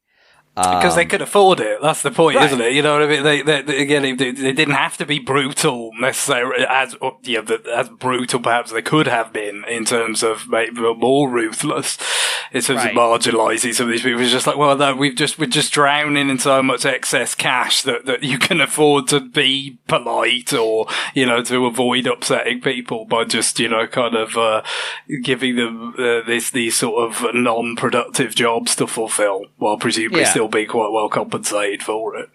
But there's been a pretty significant cultural shift in Japan, not least of which because it's gotten very old. At the time, Japan was very interested in novelty and, what's big business. And there was a certain degree of youth striving, a younger population striving to climb the ladder as fast as they can. So there was a pressure from below to push people who were established into or out of the way of that rising population of young business people who were making names for themselves and earning the big dollars, and it is essentially demanding their opportunity because they were delivering. And the only way to do that is move the people in front of them up, but eventually you run out of places to put them, or jump them. And so the corner office, which a lot of times is nominally a promotion, but it's a promotion in name only, made space for those strivers to move up. But when your population is getting older, there isn't that pressure from below to push through the generation in front of them. So there's no pressure to move people to the corner office. Like there's this weird, it's probably not even really a thing in Japan at this point in the same way. And I know Japan used to have a reputation of like, oh, you get a job there and you stay there forever. And that was kind of a thing in the U.S. too. And it's changed in both those cultures. So the loyalty, the bidirectional loyalty is definitely not where it used to be. And the corner office was a facet of that too. You've worked for this company for 30 years. We're not just going to dump you out on your ass. Because, that would look bad for us. So we're going to keep you around somehow. I don't think Martinet's a good example of it though. I think Martinet is literally just hey, it's time. Maybe he could have done Mario Wonder and been fine, but eventually the game was going to come where he couldn't deliver, and it would be better for them to figure out what they were going to do when they were in control of that moment, rather than that moment appears out of thin air. And so this was their shot, and they took it. And that they released the video that they promised 2 weeks later. Generally speaking, it seems like everybody was positive about it. Martinet has done con appearances since the announcement. They asked him, like, what's your new role involved? And he basically said, we don't know yet. And I think that's a perfectly candid answer of, we're still figuring it out. And that's fine. But I think this wasn't so much like, hey, we're going to corner office him to make space. We've got this voice actor we really want to bring in who we think is going to put a new spin on Mario. Yeah, I've already mentioned. I just think it probably, to some extent, going to hope certain, less like enthusiastically following the news type of people aren't even going to notice. I assume that's a lot of the goal here. Yeah, like this, if they didn't have to announce it, they probably wouldn't have. But I think part of the reason they announced it and did the video was they felt like, one, it was going to be newsworthy, because I'm sure they got asked about it.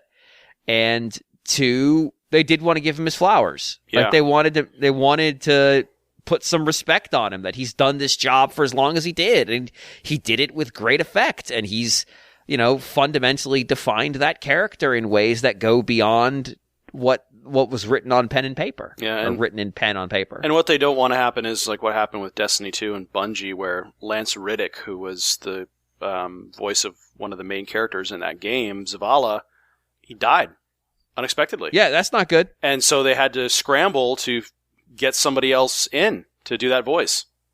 Yeah. So, this stuff happens. And, yeah. Charles Martinet is not going to be around forever. So they were trying to get out ahead of it, I'm sure. Also, there's a ton of energy in his Mario delivery, and you can even hear it in some of the later stuff. It's not quite as explosive as some of the earlier stuff he did. And I have a lot of vocal range, but I can't do what I was doing when I first got on this show. Yeah, and your voice changes as you get older. You can't do Silly Sailor anymore? Is that what you're telling me? No, I can't do Silly Sailor anymore, I'm afraid. That's just no longer there. But yeah, your vocal range changes, your energy level changes. How much you can strain your voice changes. It's stuff happens. You get older, and like eventually even if it's not like, oh, he suffered a debilitating illness or, injury or God forbid death. Just like there could be a day where they're out recording Mario Kart 9's audio track, which is actually Mario Kart 13. And like, it was just like, it may have gotten to the point where he'd be struggling. That didn't say that happened. I'm just saying, like, that could have happened. That's a scenario they would want to avoid.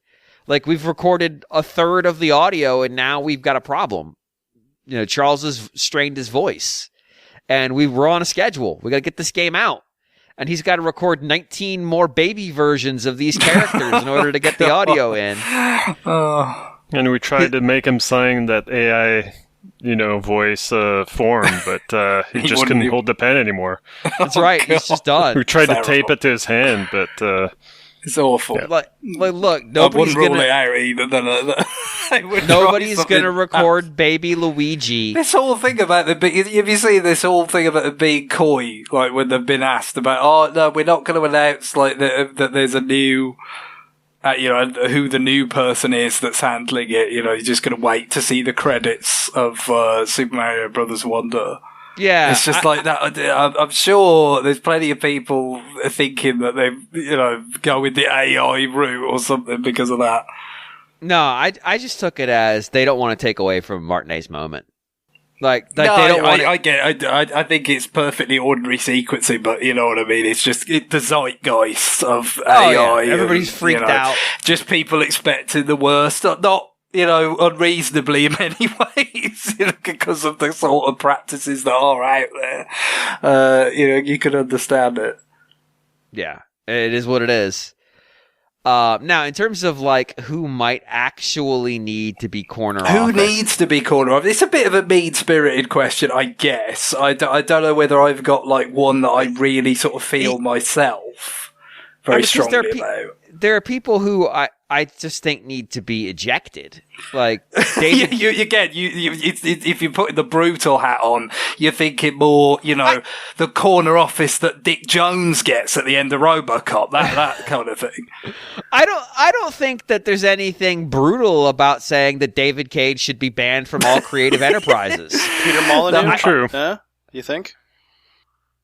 Yeah, Molyneux is an interesting one. So Molyneux has a career of accomplishment. He contributed to or led many interesting and creative and unique products. So again, nothing like David Cage. He created many good games. So again, nothing like David Cage, who created no good games ever at any point. He has talent. Again, completely different. But yeah, I don't, Molyneux has issues. Like, they're part of them is that he doesn't shut the fuck up. Shut the fuck up. He never made a game that wasn't mind-blowing, genre-redefining, and absolutely incredible. He did an interview, I think just the other day, where he's like, I wish I hadn't said so many things about, like, hyping up my games. And I'm like, bro, just don't do it. Yeah, just stop talking. Just don't. Yeah, not talking is free. Mm-hmm. It doesn't cost any money. Look, I mean, it's a balance, isn't it? You kind of feel like, with video games, perhaps as much as anything, like there's always this hype. So John already took it with Starfield about, it's the first new world in a quarter of a century or whatever. You take something that might be technically true and you just try and make it seem as gravitational as you possibly can. You know what I mean? Because the thing is, everybody else is doing it, right? The competition's doing it. For the first time in Seattle Kraken history, yes. But that's what's kind of absolutely amazing about Molyneux, that he managed to get this sort of reputation, and almost presumably to a certain generation of people. That's what he was just the guy that overpromised for his games. But in an industry so awash with hype, one person could be so much more prolific. Over-promising than everybody the fuck else that is also over-promising that they could become like a legend for it. It's a gift. The guy is like a prodigy of some sort. Fucking Milo was a scam. It was a literal scam. Like it never existed. The whole thing was fake. Like there's a certain temerity to it all. Like I'm not going to say that there's a I had a conversation the other about 2 weeks ago. We were in Denver because there was a certain religious organization that likes to sue people, but also has an organization that exists entirely for the purposes of kidnapping. I'm looking at you, Ghost of L. Ron Hubbard, and your 747s from space. There's a certain temerity of, I'm going to write a bunch of shitty science fiction novels and then turn them into my religion and say you have to give me money in order to clear out your space ghosts. And people actually believe it. You've got to have so much fucking self-confidence to just go out there and just lie that openly. And Molyneux knew the demo he was giving for Milo wasn't real. It wasn't like he was being scammed as well. He knew what he was doing when they held up the picture, the drawing to the fucking Kinect camera, and it's like, oh, that's a great drawing. Bullshit. It's so stupid. Like, why even do that? The Kinect camera literally couldn't do the thing. Like, it wasn't like, oh, this is a target plan. Like, it literally isn't capable. He knew that. It's just like, God, why? What was? It's lying for the purpose of nothing, because nothing was achieved through that lie. Milo never got made. Milo was never going to get. You kind of got to wonder, like, was he decently compensated by Microsoft?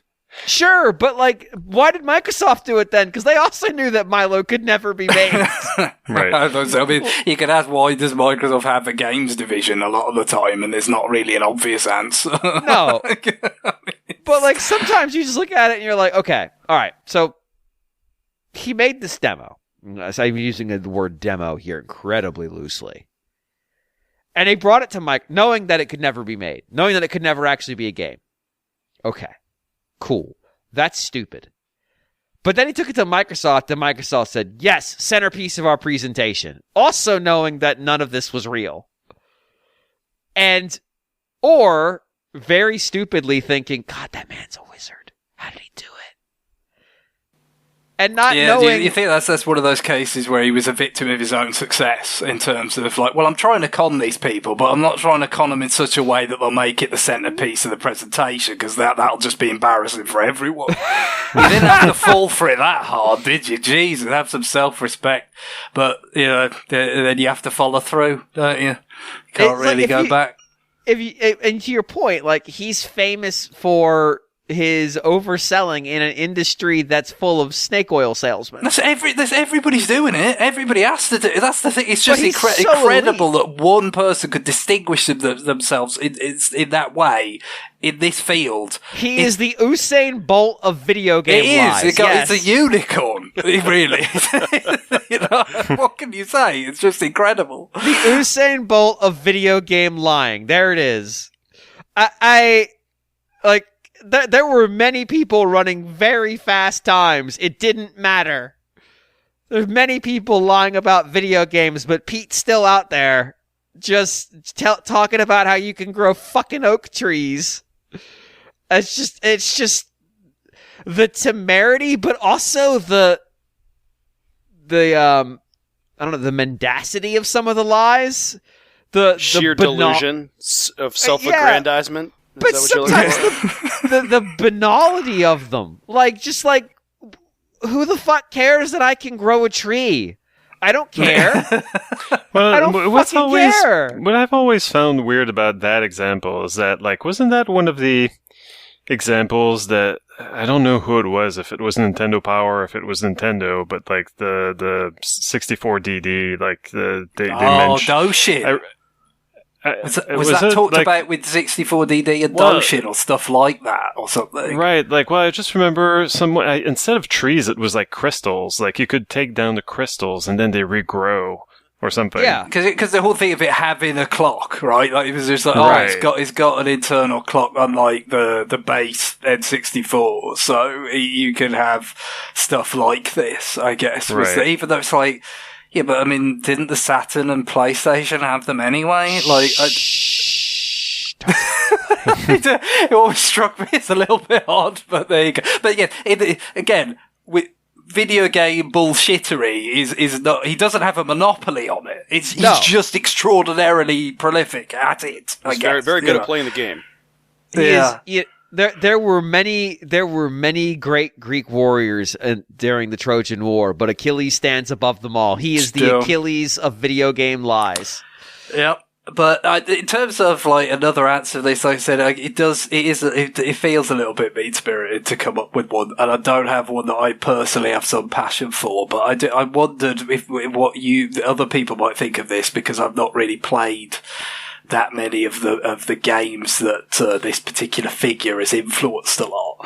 How the Mora at Square is very powerful, isn't it? Oh my god! So yeah. I'm wondering, is this somebody that a lot of people, want kind of neutered? They want him less powerful over there? It depends on who you ask. There are people who love his bullshit, and they want him to have more responsibilities, and then there are people who look at his stuff and go like, God. I guess the thing is, he's for Square. he's made them a lot of money in Right. you know, with from some interpretations of it. Obviously, his involvement in Final Fantasy VII, which was such a sort of, you know, watershed moment for them, is really kind of where a lot of this begins. But, you know, obviously, Kingdom Hearts and, you know, now obviously, you know, the main, like, I haven't played, you know, any of the Kingdom Hearts games. I haven't played Final Fantasy 15, 16, you know, so I don't have a personal feeling about this, but it does seem like it's a bit, so, you know, someone who has a lot of power and still has it, that's maybe a little bit sort of, not to everyone's tastes, that actually, you know, is, a sort of fan of that company, historically. Yeah, I mean, I think it's probably more external than internal. I mean, there have been Nomura projects that went wild. I don't mean from like the creative, but like in terms of their budget or time to getting to market. And I'm sure there were people at times inside the Square Enix conglomerate who were like, "Fucking rein that shit in. It's out of control." Now, that's their own fault, too. You know, when we had Final Fantasy, was it 13 and 13 Versus, and I think there was another 13. It's like the whole polymorphic content stuff. Y'all can't handle that level of commitment. So, like, step down. Like, take a step back. Figure out what you actually want to do, and do that. Don't try to do like 9 other things. And then, to recap, Versus 13 ended up being 15. Right. Yeah. They thought they were going to release what became Final Fantasy 13 and 15 as like companion games. That's like, how wrong they got it. And there would be much evolution between that game and 15 that finally came out. Like, it took a long time. I want to say they did like a big cast change up too, and like Nomura basically salvaged characters from that and stuck them in fucking Kingdom Hearts.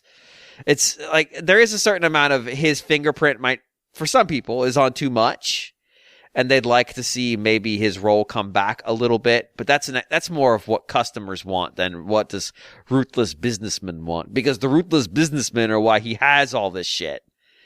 Like, I imagine if it was purely a creative decision, Square Enix would probably want to put more people on things. Because guess what? You can get more done if your creative lead is only on a game rather than on all of the games. Like, that creates a certain amount of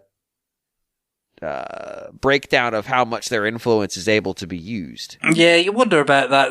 It's sort of where that runs up against some of these sorts of public-facing sort of efforts, you know, where it's like, to go back to Kojima when he was in good graces with Konami, it's like, oh, you know, they're involved in Castlevania Lords of Shadow, you know, Kojima's team, like, are overseeing it, and, you know, we've talked about how eager Nintendo used to be to try and sort of convince you that Miyamoto was making every game himself, or, you know, like, where you get these sort of, these big names, and it's like they try and leverage it, you know, with the public, but, to try and sell them more than just like the one big series, or, you know, it might be more than one, but, you know, the core things that they're most associated with, and they try and kind of, you know, get some sort of halo effect out to other product lines or, you know, franchises or whatever. But I guess the problem is if it's not just complete PR hooey, that doesn't have any basis in reality, and you actually are giving them like lots of responsibilities, and diluting, you know, their focus, so that it can have an actual effect on the quality of those products. Yeah. It's a difficult road to walk through if you're trying to put those people in there, and so I that's why I'm struggling to come up with somebody who it's like, this guy needs to go. I mean, actually, I've got one. And John, you'll appreciate this one. Why the fuck is Jim Ryan still the CEO and president of Sony Interactive Entertainment? That's what I was wondering. Like, can we go after executives? Because I don't really have anything against the creatives. Yeah, it seems mean-spirited with creatives. Yeah, Andrew Wilson at EA. Yeah, like, I don't. But like, it feels like Jim Ryan makes bad decisions on the reg. Yeah. Like, just dumb decisions, too. Like, ones that are manifestly stupid. Oh, Give I us feel a few minutes, we'll get to segue that. coming at some point. Yeah. Oh, there's one coming. So to me, it's like, why? Like, what value has he brought to the enterprise? Yeah. I mean, he stuck his foot in his mouth more than anything. I mean, it lives there. Yeah. And, you know, I don't know, like, we did have that one email about the PlayStation Portal, you know. Oh, it's the next email. It is the next email. There you go. Yeah. So, you just got to wonder, yeah. Yeah. Let me throw in before we move on to that, like, Bobby Kotick, you know, for his role in kind of silencing allegations of, you know, sexual misconduct in his company and, maybe worse stuff, but also, like, basically developing such close ties with, like, all sorts of, like, former, like, people involved with, like, decisions in the Iraq War and, kind of like weapons manufacturers and the military. It seems like, I don't know, like, it's a weird place that I didn't think back, you know, in the 90s that video games would go towards, you know? Yeah, you see, I can't disagree with you there. You roll it all the way back to each other. It's just like, well, one day video games would be so sort of mainstream, so big, they could be considered part of the, you know, military-industrial complex. It's right, and like being like propaganda machines in and of themselves, you know? It's crazy. It's like, well, I guess like, you know, like Hollywood is kind of there already. I'm saying, let me introduce you to Top Gun. Yeah, I know. The world's most homoerotic Air Force recruitment film. Yeah, but yeah, the 90s, yeah, like teenage me was not really aware what was going on there. To be fair, that Konami game would have put you off, though. So, I mean, it's like it's that always 6 days in Fallujah. Yeah. No, not that one. Good lord, it's always What Konami game were you talking about? The Konami Top Gun game, where it's impossible to land. Yeah. Because they were also involved with 6 days in Fallujah, so. You'd be difficult. It's like, well, you watch the movie and it's like, oh, this looks incredible. It's so much fun. We get to play volleyball. But then it's like you play the video game. It's just like, no, I mean, it's mostly you just fly for ages. You fly for ages in virtual silence, and then it's like really hard to land, and then you die. It's over. Yeah, that is not nearly it. And the thing is, the mundane nature of it, I think, would ring true with children. Think, oh, this is probably what it is really like, and then they wouldn't sign up. Yeah. I mean, children are our greatest asset in terms of Air Force pilots. What's that? The thing it was a sky crawlers, isn't that about kids in planes? Yeah, they yearn for the cockpit. What can I say? You can't keep them out. They're just like, no, I want to get up there.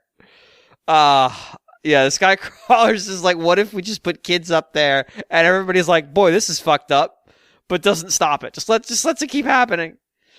I mean.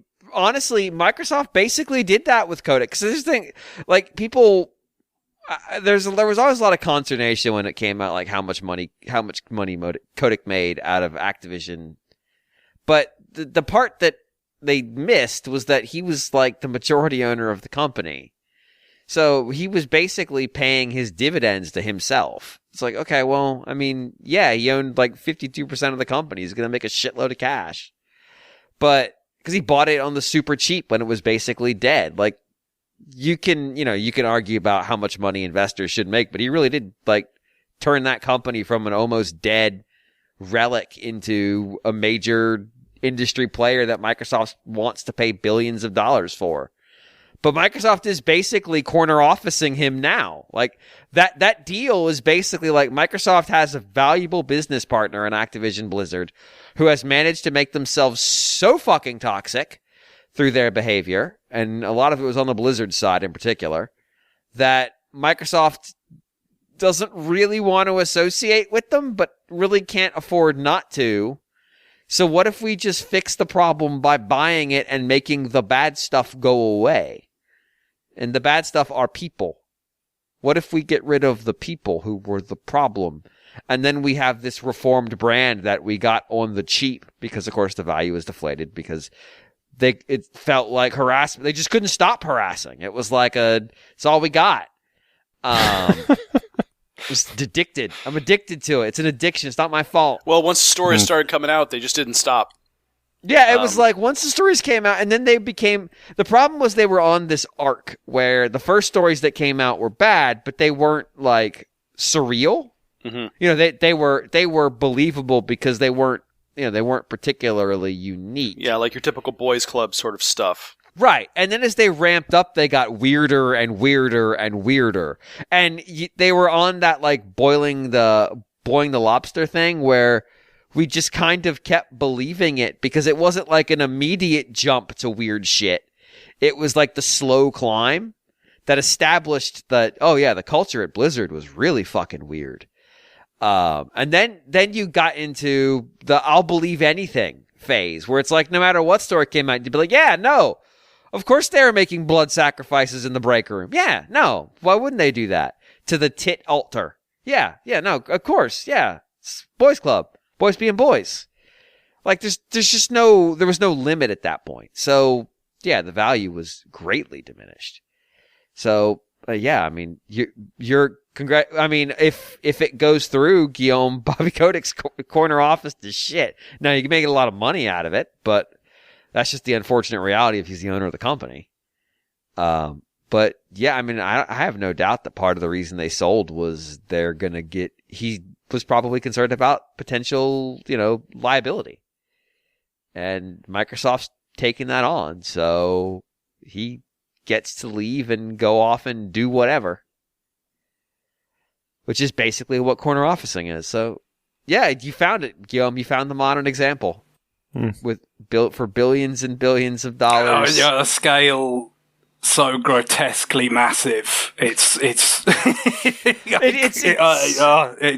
staggering. It really is. And yet, it's the standard for Microsoft of like, for us, it was Tuesday. It was like, yeah, we cut a $70 billion check. Okay. Oh well. I mean, we're canceling Bagel Day next Friday. We got to tighten our belts around here. It's like, yeah, whatever. Damn, that really is the one. It's just like he was really bad, and of course the Blizzard executive team's basically already cleaned house. They've already been purged, yeah. Even though they still have some questionable executives around as well. They do. Yeah. People who weren't necessarily named, but a lot of this was old boys club. They should have known. Mm-hmm. Mm-hmm. But I think there's like several people, like Guillaume said, who have like, let's just say military and or backgrounds of a particular political affiliation that are still in prominent places on the Blizzard chain of command. Yeah, and Blizzard was weird coming in because it was a private company before the acquisition by Activision, so they could be a lot more insular with what was going on inside the company. Mm-hmm. Once that was gone, once that shield of being a public company or not being a public company was dropped, things got exposed. This is the right way of putting it. Yep. It is not that Activision was purely clean, but they picked up a damaged good when they brought Blizzard in that respect. They just may not have realized it at the time. Yeah. Oof. All right, we're going to transition, speaking of bad Sony decisions, to the PlayStation Portal. Greg, would you read this email? Aaron writes, I've searched some YouTube videos about this PlayStation Portal, and I think it looks pretty cool. Had the Wii U shipped with one of these in the box, its fortunes may have played out differently. I certainly would have been excited for it. But the comments section in these videos is full of mockery for this accessory. What am I missing here? It's basically a Wii U gamepad, but with haptic feedback and a larger and higher resolution screen. And since it works over Wi-Fi, you can take it to the bathroom, or maybe even on vacation with you using a VPN, and still enjoy remote play PS5 content. Help me understand why nobody seems sold on this thing. Well, I mean, I think you might have answered your own question with the predicate of this feels like the Wii U. And nobody was sold on the Wii U. As much as we loved it, It was not a hit, to say the least. But I think you also have to factor in that the Wii U came with this thing. The Wii U was designed around this thing. The Wii U could treat that as an input device rather than a replacement for the screen. Like, this will never be as tightly coupled as the Wii U gamepad was. Yeah. And I mean, when you first hear this thing described to you, you're like, oh, so I'm going to be able to stream my PS5 games anywhere.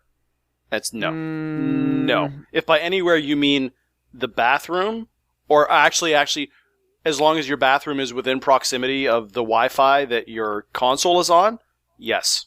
It has to be on the same Wi-Fi as the console. Yes. Right. Like, I was listening to a podcast, and they kind of lost sight of that, I feel, because, like, they were saying the thing looked maybe flimsy just because of the, like, it's probably not, like, it's probably pretty solid, but because the handles are connected such, like, it's so narrow, the connection with the screen. You know, they were like, well, I'm not going to travel with that. And I'm like, well, no, you won't. Like, why would you? Because it won't work. You can't. Yeah. Yeah, you just can't. And unless, like, you're also packing your PlayStation 5 in your backpack, but that's maybe just not how it works. Yeah, I mean, I guess, or playing on a friend's PlayStation 5, but you would have to log in to their PlayStation 5, right? That's how you would do that. Yeah, and, like, some use cases, like, I feel like, you know, some people are like, well, I can play this while I'm not in front of my TV. But again, like, I was listening to this podcast where they have children who play video games, and I was thinking, like, well, what if you're trying to play your game, but then, like, your kids want to hop on the PlayStation 5? Then you're you know.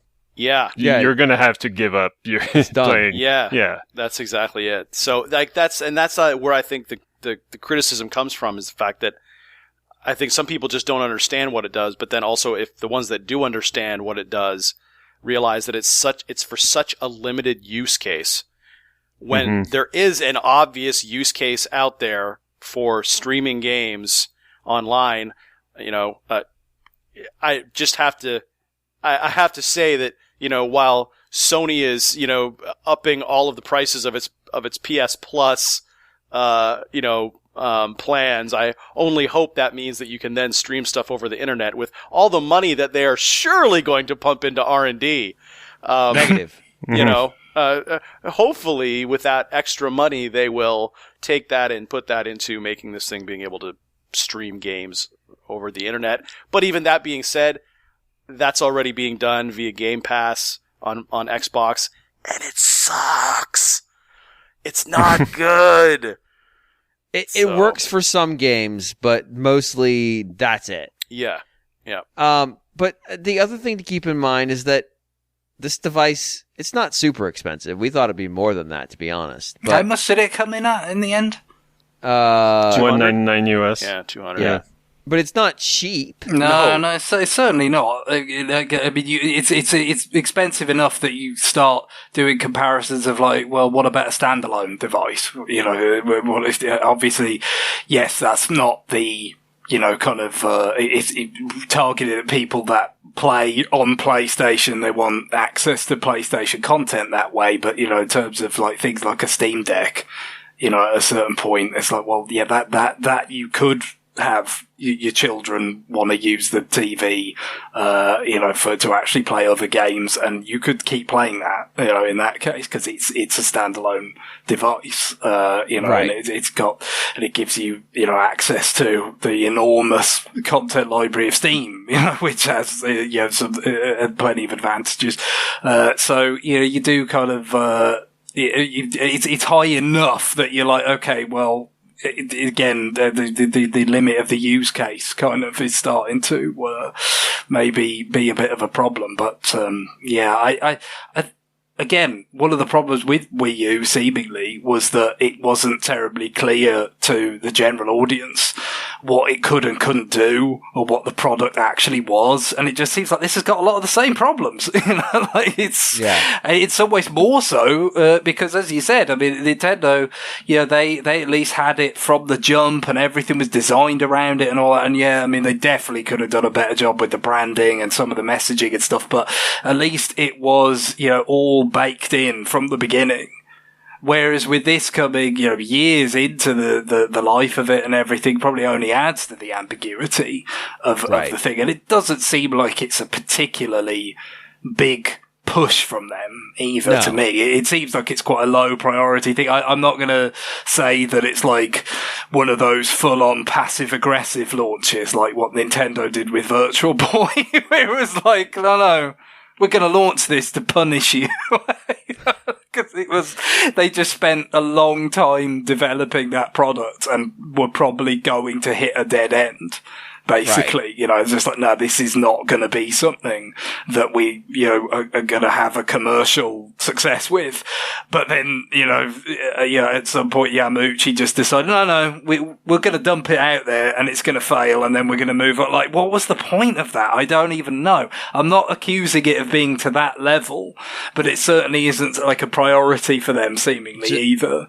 Yeah, I mean, I do wonder how PSVR 2's treated them. Like, it doesn't feel like it's been a big success. So they've already got one very expensive accessory for the PS5, a very expensive system on the market.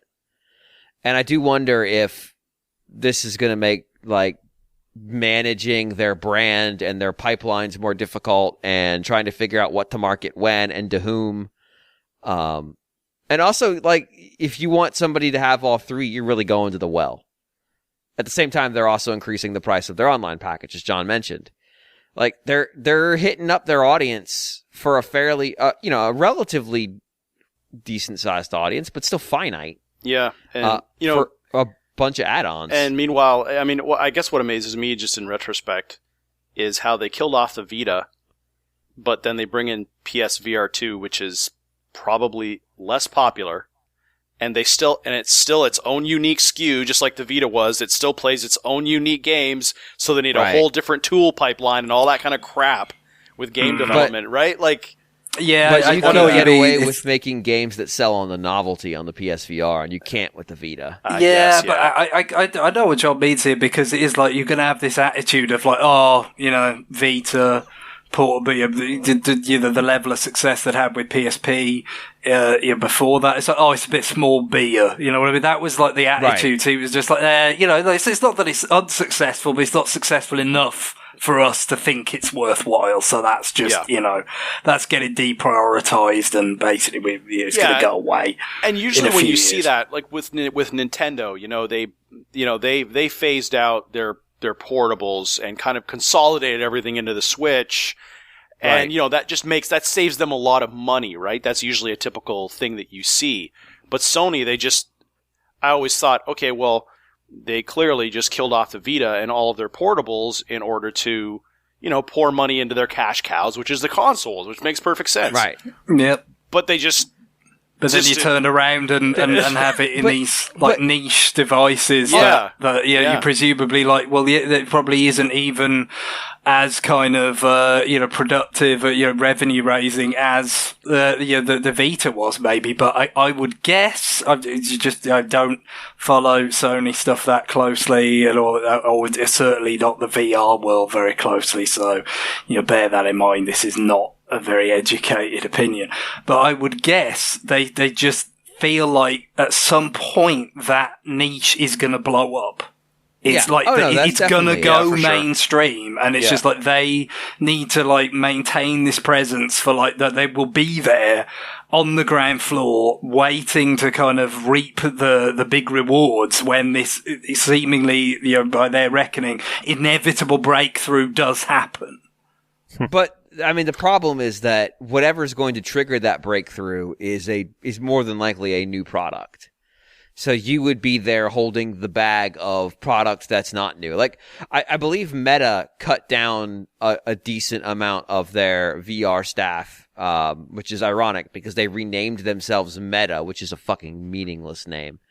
In part because of their pivot towards I can't remember what they called their virtual worlds. Was it metaverses, right? That was the whole point. They just stuck verse on the end of it, or whatever it was. Or did metaverse come first, and then they just sliced the verse off? For metaverse came first, but metaverse also means nothing. I think metaverse means everything. I think their product was actually called Horizons, wasn't it? I think it was. Yeah. But metaverse means nothing and everything at the same time. It's an amazing term that marketers made up and are once again why marketers are our most over-available resource. Reduce headcount in the corner office, all the marketers. There we go. I was going to say, yeah. Just all of them.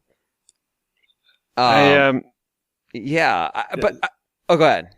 No, we may have been spreading some misinformation out there because apparently you can use the PlayStation Portal portably wherever you find Wi-Fi. I'm on an FAQ here. It says, while your home Wi-Fi remains the best option, you can also use it anywhere you have a connection, a Wi-Fi connection of at least 5 megabit per second. For an optimal experience, you want at least 15 megabit per second. Yeah, so what the email said was correct, essentially. You might be able to take it on your travels if you've got a VPN or whatever, as long as you've got... But that's not what it's built for, No, I think that's getting towards being a kind of real edge case type stuff. Mm-hmm. But even their own website, though, their announcement thing, isn't very good. It's actually kind of hard to piece together what the thing is because, one, they didn't just give it a list of features. They put a fucking paragraph in there. Don't do paragraphs. Do bullet points, please and thank you. But two, all right, so I'm on... Well, this is the PlayStation blog, so let me get out of here because, not the most helpful website. And see if I can find how long it takes me to find this thing's listing. So, PS5, okay, on there. Accessories, okay. The page reloaded on me after I clicked accessories and stayed in games. That's good. I'm going to give that a plus. Controllers, there it is. The PlayStation Portable Remote Player is the full name of this thing. I'll be honest, part of my... I don't know if I want to go with aversion... but part of my disconnect... just the way you said that was making me think of Kent Brockman saying aversion. Oh, that's true. It is ugly. It's extremely ugly. But that just makes it match the PS5, which is also hideously absolutely ugly. Hideous, Yeah. In fact, all of the PlayStation, even the earbuds that they've got coming out look ridiculous and stupid. So again, designers also our number one most available resource. We need to reduce designers. Think of designers and marketers like CO2 fumes. We want to decrease that. We want to bury them in the ocean. Yeah, yes, perfect. The corner office is a carbon capture, a storage sequestration site in a trench in the ocean. So all right. So in the FAQs, which only has 3 Qs. Yep. Which is fucking stupid. It does not... Wait. All right. Is a PlayStation Plus membership required to use PlayStation Portal TM Remote Player and PlayStation Registered Trademark Remote Play? No. Using the PlayStation Portal TM Remote Player and PlayStation Registered Trademark Remote Play does not require PlayStation Plus membership. Parenthetical note 2. If you are using the remote play to play the game, it requires a PS Plus membership to access multiplayer. Then you would need to have an active membership to access the game's multiplayer features. Number 2, games that require a VR headset. What? How's that number 2? Where the fuck did VR come into this? But yeah, so it sounds like you can play, if you own the game, you can play it over Wi-Fi as long as you have probably your console turned on. You're rubbing your belly and patting your head at the same time. It's just... What they don't mention here is the cloud streaming stuff at all, which feels like it should absolutely be in the FAQs for this device. Yeah, You would think. I don't think you can use it for that. They say, unfortunately, they brought me to the French page automatically here, but it says that games that must be streamed on PlayStation 5 using a PS Plus Premium are not compatible. Yeah. So, yeah. So in other words, if you get one of the premier tiers of PlayStation Plus that lets you stream games, you can't do it on this device. That is my understanding. That's my understanding. That's been my understanding since day one, and that's why I was like, "What the hell is this thing for?" But well, I gotta figure that maybe you can stream it on your PlayStation 5 that then streams it to your portal. Well, that's it's just that you can't stream it directly to the portal. Right, like you can't stream it from their streaming service. You can stream. You're streaming it, playing it off of your PlayStation 5 over the internet. Maybe so not from their servers, from your PlayStation 5. That's what I think you can do. But of course, on a higher level, the fact that we're even having this confused conversation just says everything about this. All right. So here we go. Sony said in a PR response to a press outlet that cloud game streaming through PlayStation Plus Premium isn't supported either. Yes, you have to install the game to the PS5 to play it remotely on the portal. So exactly. Yep. PlayStation Portal doesn't run any apps locally at all. So like they couldn't make like small games for it. And everything goes through your PS5. You can watch movies and TVs on the handheld via the console's media apps, but they aren't on the device itself. So you can watch things on it, but it's there. But here's the bigger issue. Here's the big fucking issue. Here's the problem that made this thing feel really, besides the fact it looks like absolute dog shit. Is that I have a tablet I bought when my laptop went to the shop. We talked about it on the show a little while ago. That I bought. It was an open box Samsung Galaxy Tab. It's about the same size screen as this thing. It's a little bit bigger. It's like 8.1 inches versus 8. It's a higher resolution than this device on a better screen. It's an OLED. It's a very nice OLED. I bought it, open box, never been used, for $99. It's Wi-Fi 6, the most up to date standard. It's got Bluetooth support, and I have a grip that I can slide it into, and it's got all the buttons. And the PlayStation 5 already lets you stream things to like tablets and PCs to play them. Yeah, so this thing is for PlayStation 5 remote play, and that's it. Right, which I can already do. Yes. On that tablet. Yes, which already exists. This is just a different form factor, or it's actually a pre-made form factor for people that don't have what you have, James. But so that tablet I bought for $99, which does more than this thing, has a better screen, and is lighter weight. I could buy a pretty good grip for $99. Yeah. Like, all right, so I've spent the same amount of money on something that does more, has more utility, is probably better built, to be honest. It's definitely going to have a better support time because it's fucking Android. And it's something that I might already own. Like, that's the thing. I just don't, I made fun of this thing because I didn't understand its market position. And we've been talking about it for 20 minutes and I still don't understand its market position. I don't, and this is the thing that makes me crazy about Sony. John, you and I have had this conversation a dozen times where you say Sony has these people who go after the most challenging and interesting technological problems and do a great job solving it, but don't have a business case for it. They solve the problem and then don't know what they're going to do with it. And so we get these products that seem very involved and have really interesting tech behind them. And you think wow, somebody spent a lot of time making Wonderbook. But I don't understand the utility and I don't understand the appeal. Yeah. And this is sort of the anti-Nintendo here, where Nintendo's like, all right, we know what the appeal is. We're going to try to build a device around that appeal. It didn't work with Wii U, but I understood what they were trying to accomplish. And if you view Wii U as a stepping stone to Switch, which I think is a legitimate, I know it's revisionist history. Absolutely fucking revisionist history. But I think you could say it inadvertently was that. Then, yeah, it totally, the concept of people want to be able to play the games away from their TV. They want to have an experience that's like playing it in their hands, like it would be on the TV. And they want it to be like the console is in my hands, like it's a portable experience. It's bridging that gap of handhelds were really popular in Japan and console games weren't. How can we consoleize those games, or handheldize those games, I guess?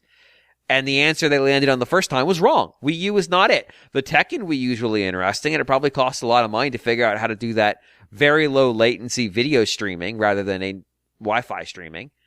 But it had other deficiencies, and it increased the cost of the device. And the device itself was kind of a weird mix of Fisher-Price level plastics and like weird high-tech video streaming and low-resolution stuff and weird antennas that didn't go through buildings very well, and just challenges that they built the wall around. The concept was fine. And you could argue, well, the concept here must be fine if it was fine for the Wii U, but this thing has just as much utility as the Wii U, ultimately, except it's slightly more portable. I say slightly, because it still won't do you any good in a car or on a train. Or on an, and again, as you mentioned earlier, James, they did, it was baked in with Wii U. They planned everything around it, right? And even Nintendo sort of ended up kind of backing off a lot of the kind of more gamepad,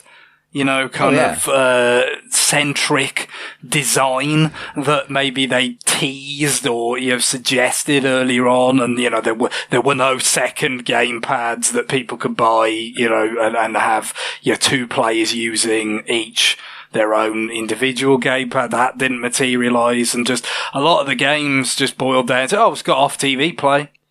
That's it. At which point, it did become like a more natural sort of path to how about you have something like Switch, which is basically just, that's what it is, rather than, it's two screens and this, that, the other, so it kind of got pared back to a point where, a lot of their original ideas for it were just, seemingly were not appealing enough to kind of justify it being, the way that they originally made it. And that's why I feel like this, you probably do get, these sorts of mocking comments on, it's the internet, so presumably there's mocking comments on a video promising you free bagels.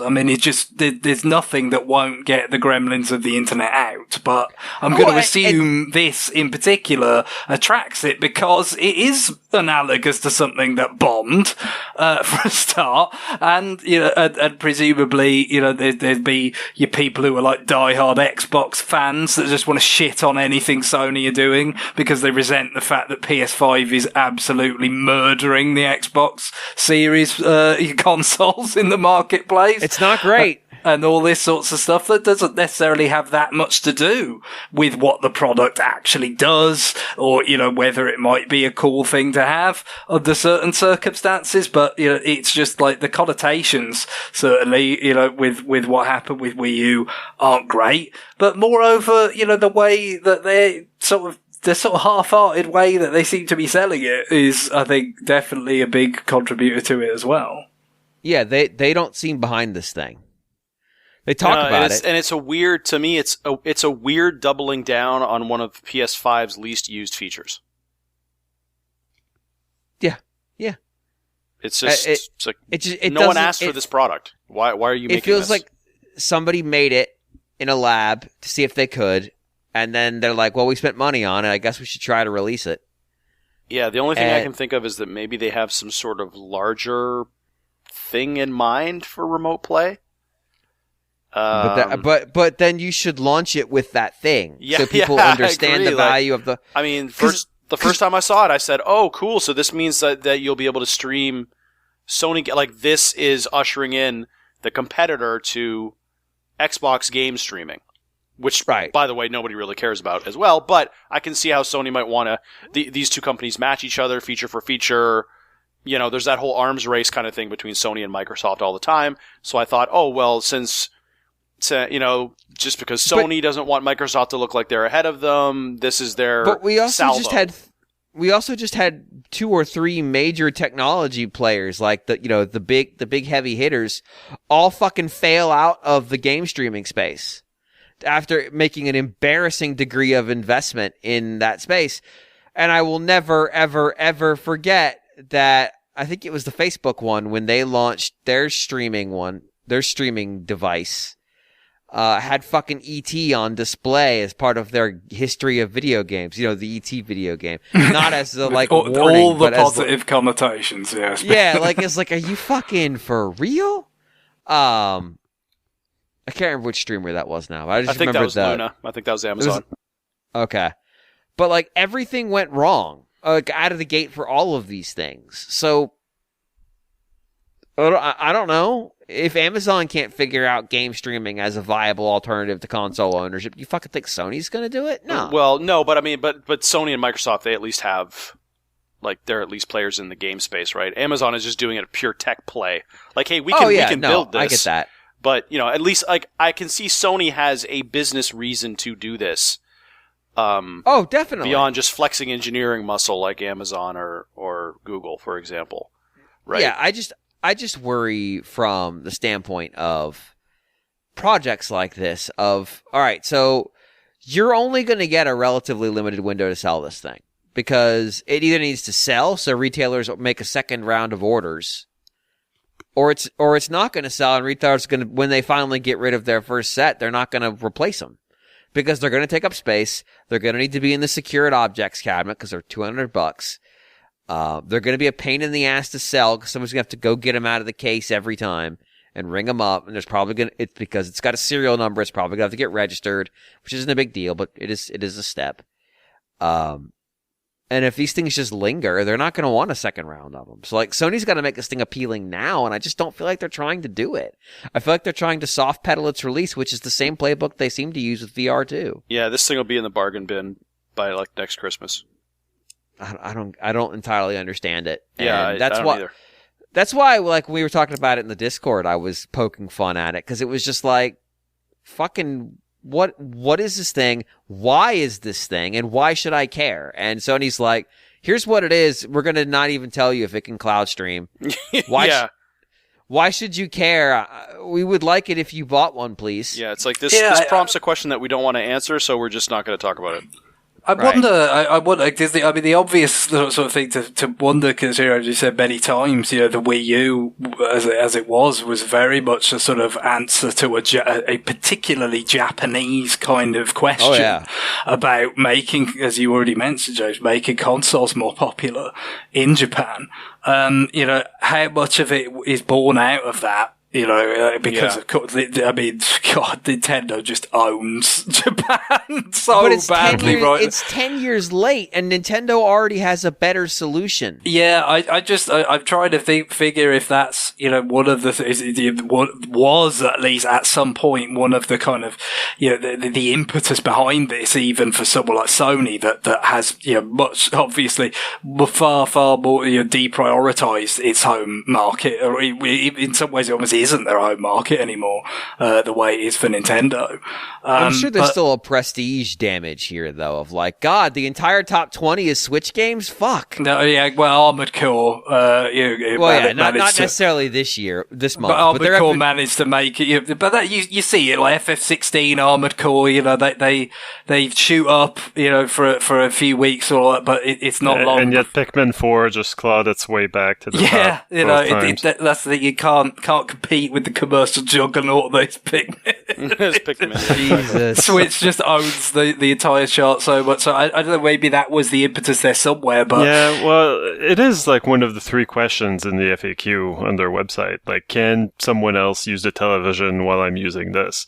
And they're like, yes, they can. Yes, that's the point. So, I think the point I would make about that, though, is it's just like, as we said many times, like, you're putting it out and distributing it all the way across the US in particular is a bit, it's quite a big step if it's something you don't even particularly believe in for that market, for maybe any market outside of Japan. But, that's almost the impression you get, with how kind of, half-hearted it seems. Yeah, it feels like if that's their North Star on this thing, they're super late. Super late.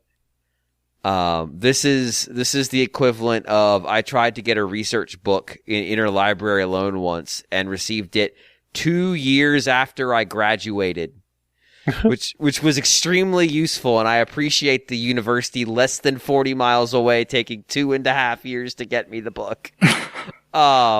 This feels like the equivalent of that. And also, I wasn't eligible to check out the book anymore because I wasn't a student anymore. So it immediately got sent back. It was a beautiful thing. It feels so disjointed and so incongruent, and it looks disjointed. I mean, we made fun of it at the time. It looks like somebody took a PS5 controller, which is also an ugly thing because everything on the PS5 is ugly, cut it in half, and then glued it to the side of an LCD screen. Yeah. Well, I mean, the first thing we said was that it looks like one of those mock-ups that you see people make of consoles before they're actually announced. Yeah, it doesn't look like a real product. No, it doesn't look like a real product. So, I don't know why they made it look like that. Again, maybe that's just the aesthetic. The aesthetic of the PS5 is gross. Yeah, that's the thing. Once there's a path dependency to these things. Once you get started down that road with the way the console looks and all that, and the controller and everything, then they feel like you have to try and actually be congruent with that. It ends up not necessarily looking that kind of appealing in a absolute sense, if you like, yeah. But they try to feel like it makes sense that you try and suggest that it belongs in the same product family, but if it wasn't that nice looking to begin with, then you're kind of just gonna pollute all your subsequent hardware with that. The PS5 family is so ugly, Guillaume thinks they shouldn't be sexual beings. That's what it comes down to. Damn. Tied it back around. I don't think he was suggesting it was like a eugenics type of scenario. Looped it back around. I did it. This is the reverse transition. I'm a master. But I think it's time for us to wrap this topic up. I think we've gotten to the heart of the issue, which is ultimately like, who is this for and why? Yeah, but obviously, in terms of people making fun of it, a lot of it is not going to be based on some sort of ruthless analysis of how practical it is or its commercial prospects. It's got some negative connotations, and they're not really being that full sort of throated about their kind of like singing of its attributes or its kind of quality. So people just, this kind of lizard brain sense weakness dunk on it, like instinct. Yeah, I mean, people like to take the piss too. Yeah, and it's easy. It's so easy to make fun of. There's so many angles. But it could make for a certain kind of consumer that loves their Sony library and all that, it could make a lot of sense as someone that use off TV players shitload because of how kind of wedded to play Nintendo stuff I was. I get it. It's not entirely. It's not like there isn't some sort of kind of player that couldn't get a lot out of this. It's just we already kind of feel like we know that's not that many people. Right. Yeah, and there are alternate solutions. Yeah, and I also just question, even if I bought this thing, if I go to Canada to visit my family and I try to play remote play, I don't think that's going to work. Because, number one, what am I going to have to do? Am I going to have to leave my console on all the time? I would assume that would be the case. I would have to leave my console running and make sure that it's set correctly to be on all the time. And then even if that's the case, I would... I'm guessing you can remote turn it on, though. Well, it could go like a remote low power mode. Yeah, you'd have to be on the kind of standby, whatever standby kind of mode if it's necessary for it to be. But like if it was off, then obviously it wouldn't even be able to receive the message till it turned on. Right. I've never seen that sort of thing really work well with any console that I've ever had. The whole the power went out. You're fucked. Well, no, I mean, I know with the Xbox, even when I had it in standby mode, they have their what used to be the Smart Glass app. Oh my god! And they're like, oh yeah, well you can set your console to download this game. And to me, I'm sitting here and I'm like, okay, well my console's in standby mode. Can I not turn it on remotely and have it download that game? But that's like never worked. I've really never seen that work. So I've gotten it to work on the phone app, but I've never really seen that work. I'm just very skeptical that all the hoops that you would have to jump through to actually get remote play to work on this thing, that it would actually work. Well, or it might work and it would just be terrible though. Well, there's only one way to find out, John. Time for you to buy one of these things. Nope, I'd rather buy. So, I got the Analog Duo. It was already it's already queued, but. Well, yeah, I mean, obviously, but this is what you're going to buy while you're waiting for the Analog Duo to come out, and also your while I'm card. in line for the PlayStation Portal, I'll buy the Analog Duo. Yeah, and you need to get your Hue card slot reader for your Analog Pocket. So, because you need to get all your TG16 games up and running, but not your TG6 CD. They won't work. So, if you have a fully intact collection of Hue cards for the TG16 or the My cards for the Sega SG-1000, you could send them to rfn@nintendoworldreport.com. That is rfn@nintendoworldreport.com. It won't necessarily mean we're going to answer your question, but I would appreciate your fully intact and complete in-box collection of those things. There's probably money in there somewhere for somebody. So, again, that is rfn@nintendoworldreport.com. Music time. Yep. So this week there was something out of Japan, actually, regarding a comeback for the 2 Game Center CX games that were released on DS. One of which was localized as Retro Game Challenge. But then one of which was not.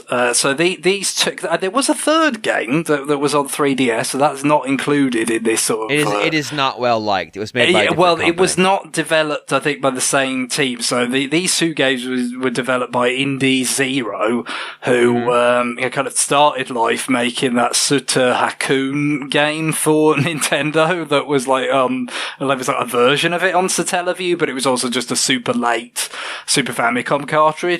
But, since kind of had a little sort of specialty in nostalgia products with things like NES Remix and Theater Rhythm, Final Fantasy and Dragon Quest in Japan. And obviously the most recent version and, the Kingdom Hearts game, Melody of Memory, for instance. This kind of, their niche that they found, and Retro Game Challenge very much kind of fit that as well, because it was kind of like, okay, a bunch of faux 8-bit games, Famicom games really, for that first game, trying to replicate kind of the journey that kind of Famicom players went on through the 80s as the system kind of progressed through the kind of genres that got popular and stuff, and they had all these things in the game, like, you were following along with them where the magazines were covering these sorts of games, and all like tips in there and all this kind of, so trying to sort of a full suite of nostalgic experience of what actually being a Famicom player at that time was like, but with games that were new, that they weren't just like kind of reskins of games that actually existed or whatever. They were actually had to make new retro games of, okay, here's like an early shoot 'em up, and here's like an early racing game, and here's, a later version of those games as it goes on and stuff. So it's a really cool product that I think it got, pretty well reviewed, the one that got localized in, the Western media and all that, but I don't think it sold particularly well to justify what was a very involved localization process. So the second one did not get localized, but I played both of those. First one courtesy of Johnny, who was very kind to send me his copy, because it didn't come out in Europe, as you might imagine. That was definitely a step too far in terms of localizing it for that many different languages and markets. But which I think I still have that copy. I never did send it back. I'm very sorry about that, Johnny. But I did get the second game myself. I bought that and struggled through it without knowing any Japanese or it being localized, which is particularly a problem because the second game has essentially a Famicom Detective Club analog. Sure does. It, as you can imagine, it's just like completely messed up without being able to understand what. It had fan translations and stuff later, but I bought it, when it was new, right. And so like I just had to. There was somebody pretty quickly had an FAQ that was just like, look, just select this from the menu, select that from the menu. just to get you through it. Muddle, because you needed to play because it works in this kind of chronology. And the second one is the same thing of like unlocking the games and going through, what the game's like scene was going through in Japan back then. you can't just say, oh no, I don't want to play that game, I want to play this other one. No, you have to play a certain amount to unlock the next game in the sequence. So, yeah, I had to go through that and all that, but it's got some really cool stuff. The thing I remember the most from the second one is there's like essentially you get to the point of a 16-bit game with something that kind of looks a little bit like a Super Ghouls and Ghosts in terms of like it's like a horror themed but kind of whimsical 16-bit game, but it plays more like Super Mario World. And, I remember that being, a really nice kind of culmination of a lot of stuff in the game. But musically, what we're going to go with is the credits theme from that second game, where you are essentially just playing a vertical shooter across the two screens of the DS, shooting at Arino, the host of Game Center CX in Japan, a polygonal Arino head, while the names are, going down the credits list and stuff. So I've no idea if there's any chance of the second one getting localized, or it probably not would be my guess, but that's not based on much of anything. But cool that they're coming back in any form, I would say, and certainly it is possible to still enjoy it without a knowledge of the language. But this music kind of gives you that sense of it is appropriate for the credits, but also appropriate for a shoot 'em up, because that is what they are. Cool. All right. Well, nice. Time for us to go. Bye, everybody. Later. Bye. Bye-bye.